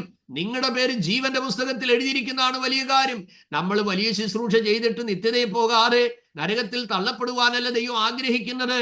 അതുകൊണ്ട് കർത്താവിന്റെ വചനം പ്രസംഗിക്കുമ്പോൾ ആ വചനം കേൾക്കുന്നവരിൽ എന്തൊക്കെ നടക്കണമെന്നുള്ളത് നിങ്ങൾ കണ്ണാലെ കാണും. ഒരു സ്ഥലത്ത് നടക്കുന്നതായിരിക്കത്തില്ല മറ്റൊരു സ്ഥലത്ത് നടക്കുന്നത്. ഞാനത് ശ്രദ്ധിച്ചിട്ടുണ്ട്. ചില സ്ഥലങ്ങളിൽ ചെല്ലുമ്പോൾ അശുദ്ധാത്മാക്കൾ എൻ്റെ ശുശ്രൂഷയിൽ വിട്ടുപോകുന്നത് ധാരാളം ഞാൻ കണ്ടിട്ടുണ്ട്. ഒരു സ്ഥലത്ത് ശുശ്രൂഷിക്കുമ്പോൾ സർപ്പത്തിന്റെ കാവുള്ളവർ ഏറുകയാണ് ആ മേഖല. ഒരു ദൈവദാസൻ അവിടെ പ്രസംഗിക്കാനായി എന്നെ വിളിച്ചു. കൺവെൻഷനാണ്. പക്ഷേ കൺവെൻഷന്റെ മെസ്സേജിൽ നിന്ന് വ്യത്യസ്തമായ നിലയിൽ ഒരു അധികാരത്തിന്റെ ശുശ്രൂഷ അവിടെ വെളിപ്പെടാനിടയായി. ഞാനിങ്ങനെ പ്രസംഗിച്ചുകൊണ്ട് നിൽക്കുമ്പോൾ പാമ്പുകളെയും തേളുകളെയും ശത്രുവിന്റെ സകലബലത്തെയും ചവിട്ടിക്കളയുവാൻ അധികാരം നൽകിയ യേശുവിന്റെ നാമത്തിൽ ഈ സർപ്പശക്തി പോലെ കുടിയിരിക്കുന്ന വ്യാപാരങ്ങളെല്ലാം അഴിഞ്ഞ് പുറത്തു പോകട്ടെ എന്നിങ്ങനെ കൽപ്പിക്കാനിടയായി തീർന്നു. പെട്ടെന്ന് എൻ്റെ വൈഫിന്റെ തൊട്ടടുത്തിരുന്ന ഒരു സ്ത്രീ പൊടുന്നനെ അതേ ആ തറയിലേക്ക് ആ കസേരയിൽ നിന്ന് താഴെ വീണിട്ട്, എൻ്റെ ജീവിതത്തിൽ ഞാൻ അങ്ങനെ ഒരു സംഭവം കണ്ടിട്ടില്ല. ഒരു 10 സെക്കൻഡിനുള്ളിൽ പാമ്പിഴഞ്ഞു വരുന്നത് പോലെ ജനത്തിന്റെ ഇടയിൽ നിന്ന് അങ്ങനെ ഇഴഞ്ഞു വന്നിട്ട് ഇങ്ങനെ ഞാൻ ശുശ്രൂഷിക്കുമ്പോൾ ഇങ്ങനെ കൈമാട്ടി ഇങ്ങനെ ആടുകയാണ്. ആ സർപ്പശക്തി വ്യാപരിച്ച ആ പൈശാചിക ശക്തിയെ അത് പിടിച്ചൊതുക്കിയ ആ ദുരാത്മ വ്യാപാരം യേശുവിന്റെ നാമത്തിൽ അത് വിട്ടുപോകാൻ പറഞ്ഞു. അത് വിട്ടുപോകാനിടയായി. ചില സ്ഥലങ്ങളിൽ അഭിഷേകത്തിന് വേണ്ടി പ്രാർത്ഥിക്കാനായിരിക്കും ദൈവാത്മാവ് വചന ശുശ്രൂഷയും നൽകുന്നത്. ചിലടത്ത് ദൈവിക രോഗശാന്തിയ, ചിലടത്ത് ഇതെല്ലാം നടക്കാറുണ്ട്. അതുകൊണ്ട് നമ്മൾ ഒന്നിൻ്റെയും സ്പെഷ്യലിസ്റ്റ് അല്ല. നിങ്ങൾ ഓർത്തിരിക്കണം, നിങ്ങളല്ല അവിടെ പ്രസക്തമായ കാര്യം, അവിടെ വചനമാണ്. നിങ്ങളുടെ നാമമല്ല അവിടെ പ്രസക്തമാകുന്നത്. യേശു ക്രിസ്തുവിന്റെ നാമത്തിൽ, അവന്റെ ദാസനായ യേശു ക്രിസ്തുവിന്റെ നാമത്തിൽ അത്ഭുതങ്ങളാലും അടയാളങ്ങളാലും വിവിധ വീര്യപ്രവർത്തികളാലും അതേ നടക്കുന്ന കാര്യങ്ങൾ മാത്രമാണ്. Praise God. ആത്മാവിൽ നിറഞ്ഞു കഴിയുമ്പോൾ ആ ദേശത്ത് അടക്കി ഭരിക്കുന്ന ഏത് ഈവിൾ ഫോഴ്സിന്റെ മേലും നിങ്ങൾക്കൊരു അധികാരമുണ്ട് എന്ന് നിങ്ങൾ തിരിച്ചറിഞ്ഞുകൊള്ളണം. ഏതെങ്കിലും ഉൾഭയത്തിൽ നിങ്ങൾ ഇന്ന് രാവിലെ ഭാരപ്പെട്ടിരിക്കുന്നെങ്കിൽ ആത്മാവിൽ വിളിച്ചു പറ, എന്നെ ശക്തനാക്കുന്നവൻ മുഖാന്തരം ഞാൻ സകലത്തിലും മതിയായവൾ. ആമേ, എന്നെ ശക്തനാക്കുന്നവൻ മുഖാന്തരം ഞാൻ സകലത്തിലും മതിയായവൻ. ഇന്നലകളിൽ നിങ്ങളെ പിടിച്ചൊതുക്കിയ, ഇന്നലകളിൽ നിങ്ങളെ ആമേൻ അതേ കെട്ടി ഒതുക്കിയ, ഇന്നലകളിൽ നിങ്ങളെ സ്വാതന്ത്ര്യത്തെ കെടുത്തിയ എല്ലാ തലങ്ങളും യേശുവിന്റെ നാമത്തിൽ ഈ രാവിലെ സമയം അഴിഞ്ഞു മാറി ആത്മാവിൽ ജീവൻ പ്രാപിപ്പാൻ ഇടവരട്ടെ. അമേ പൗലോസിനെ 14 വർഷം അതേ പൈശാചിക മണ്ഡലം തടഞ്ഞു റോമയിലേക്ക് പോകുന്നതിനായി. പലവട്ടം ഞാൻ ആഗ്രഹിച്ചു, എന്നാൽ സാത്താൻ തടഞ്ഞു എന്ന് വായിക്കുന്നു. ചില സ്ഥലങ്ങളിൽ അതേ പൗലോസ് പറയുന്നുണ്ട്, വാമേ, വചനത്തിന്റെ വാതിൽ തുറന്നു കിട്ടേണ്ടതിന് വേണ്ടി എനിക്ക് വേണ്ടി പ്രാർത്ഥിക്കുവൻ. എത്ര കൃപാവരങ്ങൾ ഉണ്ടായാലും നിങ്ങൾ തിരിച്ചറിഞ്ഞുകൊള്ളണം, മറ്റുള്ളവരുടെ പ്രാർത്ഥന നമുക്ക് വളരെ ആവശ്യമാണ്. അതുകൊണ്ട് പൗലോസ് പറഞ്ഞു, പലരാൽ എനിക്ക് ലഭിച്ച ദൈവകൃപയെന്ന്. Price the Lord. അതുകൊണ്ട് നിങ്ങൾക്ക് ഉള്ളിന്റെ ഉള്ളിൽ ആത്മാവിൽ നിയോഗം ലഭിക്കുന്ന, ആത്മാവിൽ ബോധ്യപ്പെടുത്തുന്നവരുടെ ശുശ്രൂഷകൾ കിട്ടിയാൽ നിങ്ങൾ അതിൽ പങ്കെടുക്കണം. നിയോഗമുണ്ടെങ്കിലേ നിങ്ങൾ മുമ്പിൽ പോയി നിന്ന് തലവെച്ച് കൊടുക്കാവൂ. കാരണം ദൈവാത്മാവിന് നിങ്ങളെ തൊടയണമെങ്കിൽ നിങ്ങളുടെ അരികിൽ വന്ന് ദൈവാത്മാവിന് സംസാരിക്കാൻ കഴിയും. ദൈവാത്മാവിന് നിങ്ങളോട് എന്തെങ്കിലും ആലോചന അറിയിക്കാനുണ്ടെങ്കിൽ, എനിക്കറിയാം, എൻ്റെ ഒരു പ്രിയപ്പെട്ടവൻ പല സന്ദർഭങ്ങളിൽ ഞാൻ ഭാരപ്പെട്ടിരുന്ന സമയങ്ങളിൽ നിയോഗമുണ്ടായി എന്നെ വിളിച്ചിട്ടുണ്ട്. Price the Lord. ഞാൻ എപ്പം മനസ്സ് മുറിഞ്ഞിരുന്നാലും, എപ്പം ഞാനൊരു ഭാരത്തോടെ ഇരുന്നാലും അപ്പോൾ ആ സമയത്ത് അദ്ദേഹം എന്നെ വിളിക്കും. അതുപോലെ പല സന്ദർഭങ്ങളിൽ ചിലരെ എനിക്ക് വിളിക്കാൻ നിയോഗമുണ്ടായിട്ടുണ്ട്. കർത്താവ് പറയും, ഇന്ന സമയത്ത് നീ വിളിക്കണം. Praise God. പക്ഷേ എൻ്റെ ക്ഷീണം കാരണം ഇന്നലെ രാത്രി 2 മണിക്കൂറേ ഉറങ്ങിയുള്ളൂ. Praise the Lord. ആമേൻ. എന്നാലും ദൈവസന്നിധിയിൽ നമ്മുടെ ഹൃദയം പകരുമ്പോൾ ചിലരെ കുറിച്ചുള്ള ഭാരം, ചിലരെ കുറിച്ചുള്ള വെളിപ്പാട്. ഈ ദിവസങ്ങളിൽ നിങ്ങളിൽ പലരെ കുറിച്ചും വ്യക്തമായി ദൈവത്തിന്റെ ഉള്ളിൽ പ്രാർത്ഥിക്കാൻ പ്രേരണ തന്നിട്ടുണ്ട്. ദൈവം വ്യത്യസ്തമായ നിലകളിൽ നിങ്ങളുടെ സ്ഥിതി മാറ്റി, നിങ്ങളുടെ അതിര് വിസ്താരമാക്കി. ആമേൻ, ഹല്ലേലൂയ. അതേ, യബ്ബേസ് കരഞ്ഞതുപോലെ നീ എന്നെ നിശ്ചയമായി അനുഗ്രഹിച്ച്, താൻ വ്യസനപുത്രനായിരുന്നു, എന്നാൽ നിശ്ചയമായി നീ എന്നെ അനുഗ്രഹിച്ച് എൻ്റെ അതിര് വിസ്താരമാക്കിയെങ്കിൽ കൊള്ളാമായിരുന്നു എന്ന് എഴുതിയിരിക്കുന്നത് പോലെ ഈ ദിവസങ്ങളിൽ നിങ്ങൾ ഞരങ്ങുന്ന ഞരക്കത്തിന് ഈ 2024 തന്നെ നമുക്ക് പല വിഷയത്തിനും ഒരു അത്ഭുത പ്രവർത്തികൾ കാണാൻ പരിശുദ്ധാത്മാവ് ഇടയാക്കും എന്നുള്ളത് തർക്കമറ്റ കാര്യമാണ്. അതിൽ നിങ്ങൾ വിശ്വസിച്ച് ദൈവത്തിൽ ആശ്രയിക്കണം. നോക്കുക, പരിശുദ്ധാത്മാവിനെ പകരുന്നത് ഒരാൾക്ക് വേണ്ടി അല്ല. ഞാൻ കഴിഞ്ഞ ക്ലാസ്സിൽ എവിടെയോ നിങ്ങളെ ഓർപ്പിച്ചു, പഴയ നിയമത്തിൽ അതേ ന്യായാധിപന്മാർക്കോ പുരോഹിതന്മാർക്കോ പ്രവാചകന്മാർക്കോ രാജാക്കന്മാർക്കോ ഒക്കെ വ്യത്യസ്തമായ നിലകളിലുള്ള അഭിഷേകമൊക്കെ കൊടുത്തിരുന്നു. എന്നാൽ പുതിയ നിയമത്തിലേക്ക് നമ്മൾ വരുമ്പോൾ കർത്താവ് പറഞ്ഞത് എല്ലാവർക്കും ഇതിനുള്ള ഫ്രീഡം ഉണ്ട്. എത്ര മനോഹരമായ ഒരു കാര്യമല്ലേ ദൈവമക്കളെ! ദൈവം തരുന്ന ആത്മസന്തോഷത്തിന്റെ മുന്നിൽ ഈ ലോകത്തിലുള്ള സർവ്വതും കൊണ്ടുവച്ചാലും നമുക്കതിനോളം തൃപ്തി വരികയില്ല. അതുകൊണ്ട് ഈ ദിവസങ്ങളിൽ ഇനിയുള്ള 2-3 സെഷനുകളിൽ പരിശുദ്ധാത്മാവിനെ കുറിച്ചുള്ള ക്ലാസ്സുകളാണ് ഞാൻ എടുക്കുവാനായി കർത്താവിൽ ആഗ്രഹിക്കുന്നത്. നിങ്ങൾ ഈ ദിവസങ്ങളിൽ വളരെ പ്രാർത്ഥിക്കണം. സ്തോത്രം. ഓൺലൈനിലൂടെ പ്രാർത്ഥിച്ച് പല ആളുകൾ അഭിഷേകം പ്രാപിച്ചത് എനിക്കറിയാം. സ്തോത്രം. ഈ ദിവസങ്ങളിൽ നിങ്ങൾ ആഗ്രഹിക്കണം, കർത്താവേ, വചനം കേൾക്കുമ്പോൾ താങ്ക് യു ജീസസ്, കൃപകളാൽ നിറയപ്പെടട്ടെ, ഒരു പുതുക്കം പ്രാപിപ്പാൻ ഇടവരട്ടെ, ആത്മാവിന്റെ വീര്യം പ്രാപിപ്പാൻ ഇടയട്ടെ. ആമേ, ഇടമുറിയാതെ നിങ്ങൾ ഈ ദിവസങ്ങളിൽ പ്രാർത്ഥിക്കണം. ഒരുപക്ഷെ മീറ്റിംഗ് കഴിഞ്ഞായിരിക്കാം കർത്താവ് നിങ്ങളെ ഒരു പുതിയ അനുഭവത്തിലേക്ക് നയിക്കുന്നത്. നിങ്ങൾ തനിയെ ഇരുന്ന് പ്രാർത്ഥിക്കുമ്പോഴായിരിക്കാം നിങ്ങളുടെ മുറിയിൽ വലിയ ദൈവ സാന്നിധ്യം അനുഭവിക്കുന്നത്. Praise lord. അതേ, അകൃത്യത്തിൽ ജീവിതം കഴിക്കുന്ന ഒരുവരും ശക്തി പ്രാപിക്കില്ല എന്ന് വചനത്തിലുണ്ട്. അങ്ങനെയുണ്ടെങ്കിൽ നമ്മുടെ ജീവിതത്തിൽ എവിടെയെങ്കിലും ക്ഷമിക്കാനുള്ളതോ ഏറ്റുപറയാനുള്ളതോ അനുദപിക്കാനുള്ളതോ ആയ കാര്യങ്ങളുണ്ടെങ്കിൽ നിങ്ങളത് തിരിച്ചറിഞ്ഞ് ദൈവസന്നിധിയിൽ ഏറ്റുപറയണം. ദൈവകൃപ പ്രാപിക്കുന്നതിന് തടസ്സമായി നമ്മുടെ ജീവിതത്തിൽ ചെറിയ കാര്യമാണെങ്കിലും നമ്മൾ ഏറ്റുപറയേണ്ടത് ഏറ്റുപറയണം. പൂന്തോട്ടത്തിന്റെ മുകളിൽ നമുക്കറിയാം പല സ്ഥലങ്ങളിൽ ചെലന്തിവല കെട്ടാറുണ്ട്. ആ ചെലന്തിവല നിങ്ങൾ ശ്രദ്ധിച്ചാൽ രാവിലെ പെയ്യുന്ന മഞ്ഞുതുള്ളികൾ അതേ മൂടി ഇരിക്കുന്നത് കാണാൻ കഴിയും. അപ്പോൾ ചെറിയ ചെലന്തിവലയാണെങ്കിലും മഞ്ഞുതുള്ളിയെ തടയാൻ കഴിയുന്നത് പോലെ നമ്മുടെ ജീവിതത്തിൽ ചെറിയ കുറവുകൾ ഒരുപക്ഷെ നമ്മുടെ ഉയരത്തിലെ അനുഗ്രഹങ്ങളെ തടയാൻ സാധ്യതയുണ്ട്. അതുകൊണ്ട് ശരിയായ ഒരു കഴുകലിന് വേണ്ടി, ശരിയായ ഒരു മടങ്ങിവരവിന് വേണ്ടി, ശരിയായ ഒരു രൂപാന്തരത്തിന് വേണ്ടി ഇന്നലകളിൽ നമ്മൾ എന്ത് ചെയ്തു? Doesn't matter. അത് ചെയ്തിട്ടുണ്ട്, കൂലി ദൈവത്തിന്റെ കയ്യിലുണ്ട്.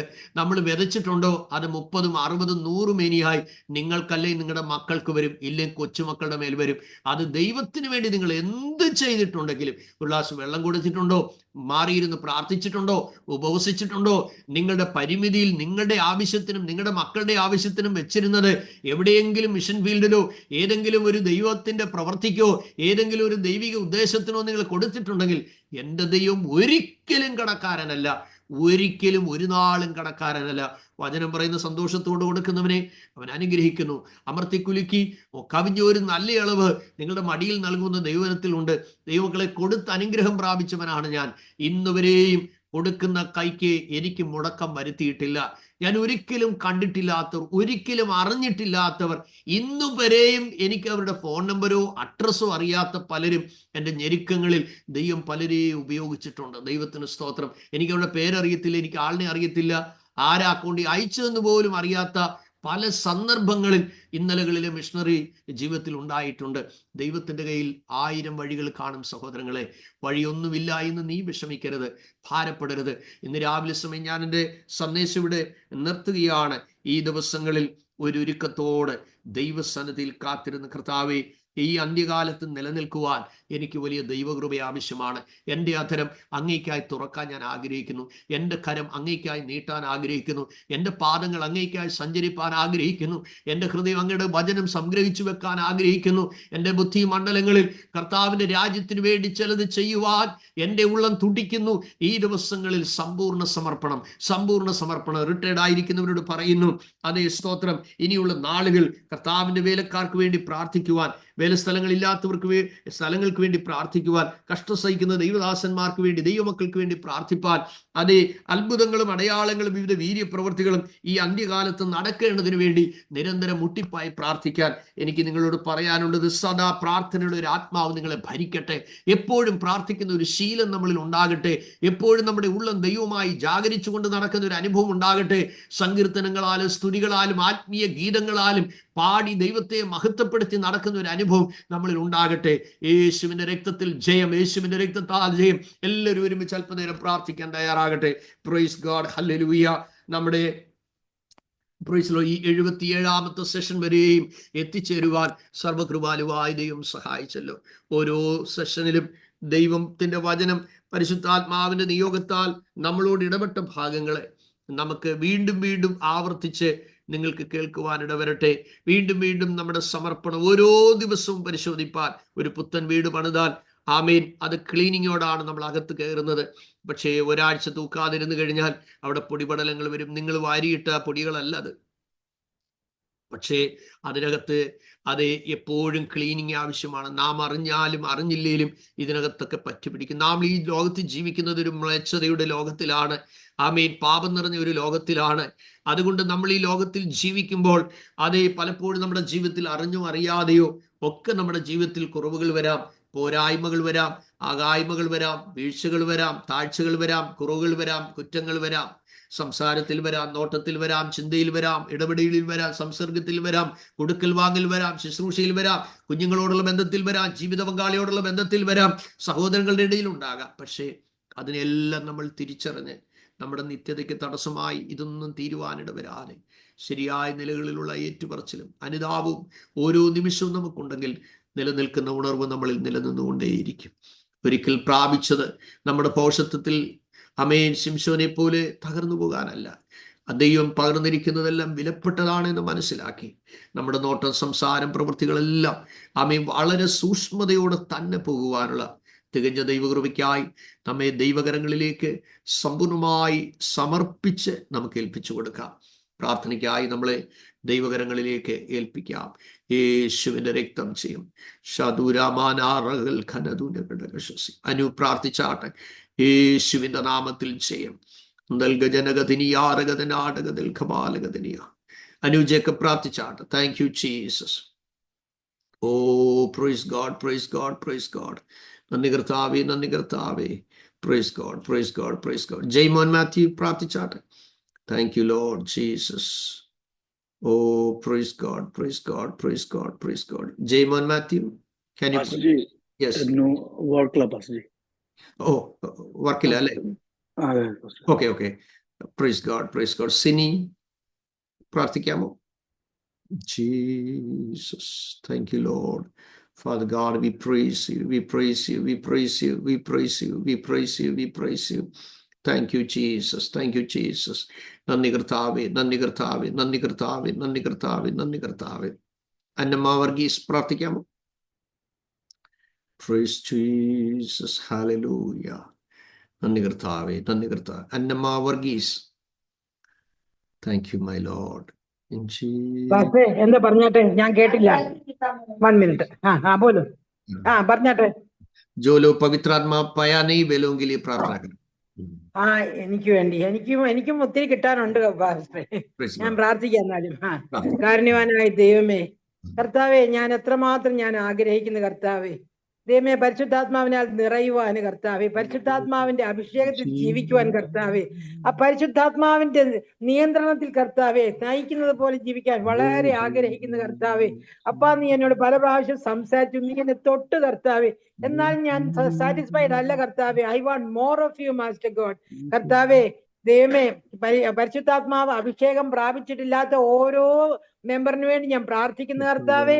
അപ്പാ, അവിടുത്തെ ആ ഒരു അഭിഷേകം കർത്താവേ, അതിന്റെ സന്തോഷം, അതിന്റെ സമാധാനം, അതിന്റെ ശക്തി ഞങ്ങൾക്ക് മനസ്സിലാക്കുവാൻ തക്കവണ്ണം ഞങ്ങളിലെ ഓരോരുത്തരിലേക്കും കർത്താവേ അവിടുന്ന് ചൊരിയണമേ എന്ന് പ്രാർത്ഥിക്കുന്നു കർത്താവെ. ഞങ്ങൾ ആരും കർത്താവെ empty vessels ആയിട്ട് ഇരിക്കാൻ ഇടയാകല്ലേ എന്ന് പ്രാർത്ഥിക്കുന്നു കർത്താവെ. empty vessels ആയിട്ട് ശബ്ദം ഉണ്ടാക്കുന്നവരായിട്ടല്ല കർത്താവെ, നിറഞ്ഞ് കവിഞ്ഞ് കർത്താവെ മറ്റുള്ളവർക്കും കൂടി കർത്താവെ പകർന്നു കൊടുക്കുന്നവരായി തീരുവാൻ തക്കവണ്ണം ഞങ്ങളെ സഹായിക്കണമെന്ന് പ്രാർത്ഥിക്കുന്നു കർത്താവെ. അവിടുത്തെ സാന്നിധ്യം കർത്താവെ എത്രമാത്രം ഞങ്ങൾക്ക് ആവശ്യമാണെന്ന് ഞങ്ങൾ അറിയുന്നു കർത്താവെ. ഞങ്ങളെ സഹായിക്കണമേ കർത്താവെ. ഒരു മനുഷ്യര് പോലും കർത്താവെ ഈ സെഷനിൽ പങ്കെടുത്ത ഒരു മനുഷ്യര് പോലും കർത്താവെ പരിശുദ്ധാത്മാവിനെ പ്രാപിക്കാതെ പോകരുതേ എന്ന് പ്രാർത്ഥിക്കുന്നു കർത്താവെ. ഇതിന്റെ ഒരു ദിവസം കൂടി ഞങ്ങൾ കൊണ്ട് കർത്താവെ. അപ്പ 3 സെഷൻസ് കൂടി ഞങ്ങൾക്ക് കേൾക്കാനുണ്ട് കർത്താവെ. അതിനകം കർത്താവെ ഞങ്ങളെ എല്ലാവരും നിറയ്ക്കണമേ എന്ന് പ്രാർത്ഥിക്കുന്നു കർത്താവെ. നിനക്ക് പ്രയോജനമുള്ള മാനപാത്രങ്ങളായിട്ട് ഉപയോഗിക്കാൻ കൊള്ളാവുന്ന ഏറ്റവും വിശുദ്ധ പാത്രങ്ങളാക്കി ഞങ്ങളെ മാറ്റണമേ എന്ന് പ്രാർത്ഥിക്കുന്നു കർത്താവെ. അപ്പ ഈ സെഷനിൽ കർത്താവെ ഇതിനകത്ത് പങ്കുകൂടാൻ കർത്താവെ എന്നെയും കർത്താവെ അവിടുന്ന് ക്ഷണിച്ചല്ലോ കർത്താവെ. അവിടുന്ന് തെരഞ്ഞെടുത്ത ആ ഒരു വലിയ സ്നേഹത്തിനായിട്ട് കർത്താവെ, ആ കരുതലിനായിട്ട് നന്ദിയോടെ ഞാൻ നിന്നെ സ്തുതിക്കുന്നു കർത്താവെ. അപ്പ ഒരു യോഗ്യതയുമില്ല കർത്താവെ, നിന്റെ ദയ ഒന്നും മാത്രം കർത്താവെ. ഞാൻ പൂർണ്ണമായിട്ട് ഹൃദയത്തിൽ നിന്ന് ഞാൻ പറയുന്നു കർത്താവെ. ഞാൻ കൺഫസ് ചെയ്യുന്നു കർത്താവെ. I am not worthy master God, but you have given me your love, master God. You have seen me, master God. Lord, thank you for that eyes which has seen me, master God, and called me, master God. I thank you, Father God. I am really surprised and I am humbled by your mercy, oh Father God. Thank you, master God. കർത്താവെ ഒന്നുകൊണ്ടും കർത്താവെ പുകഴാനില്ല. എല്ലാം ഞാൻ താഴ്ത്തി ഏൽപ്പിച്ചു തന്നു കഴിഞ്ഞു കർത്താവെ. എനിക്ക് ഒന്നുമില്ല കർത്താവെ, എല്ലാം ഞാൻ നിന്റെ മുമ്പിൽ സമർപ്പിച്ചു. നീ എന്നിൽ കർത്താവെ നിറഞ്ഞു കവിയണമേ എന്ന് പ്രാർത്ഥിക്കുന്നു കർത്താവെ. അങ്ങനെ ഓരോരുത്തരും കർത്താവെ ആ പരിശുദ്ധാത്മാവിന്റെ നിറഞ്ഞ് കവിയലിൽ കർത്താവെ സന്തോഷത്തോടെ സമാധാനത്തോടെ അന്ത്യം വരെയും കഴിയുവാനുള്ള കൃപ തരണമേ എന്ന് യേശുവിന്റെ നാമത്തിൽ ഞങ്ങൾ പ്രാർത്ഥിക്കുന്നു. കൃപയോടെ കേട്ട് ഉത്തരം വരണമേ. ആമേൻ. ആമേൻ, ആമേൻ, ആമേൻ. കർത്താവ് നമ്മെ ഏവരെയും അനുഗ്രഹിക്കുമാറാകട്ടെ. ഒരുമിച്ച് എല്ലാ വിദ്യാർത്ഥികളും ആശീർവാദം പറഞ്ഞാട്ടെ.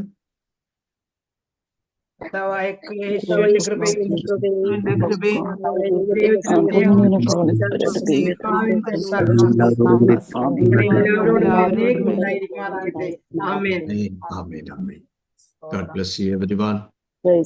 See you in the evening. Amen. Praise the Lord.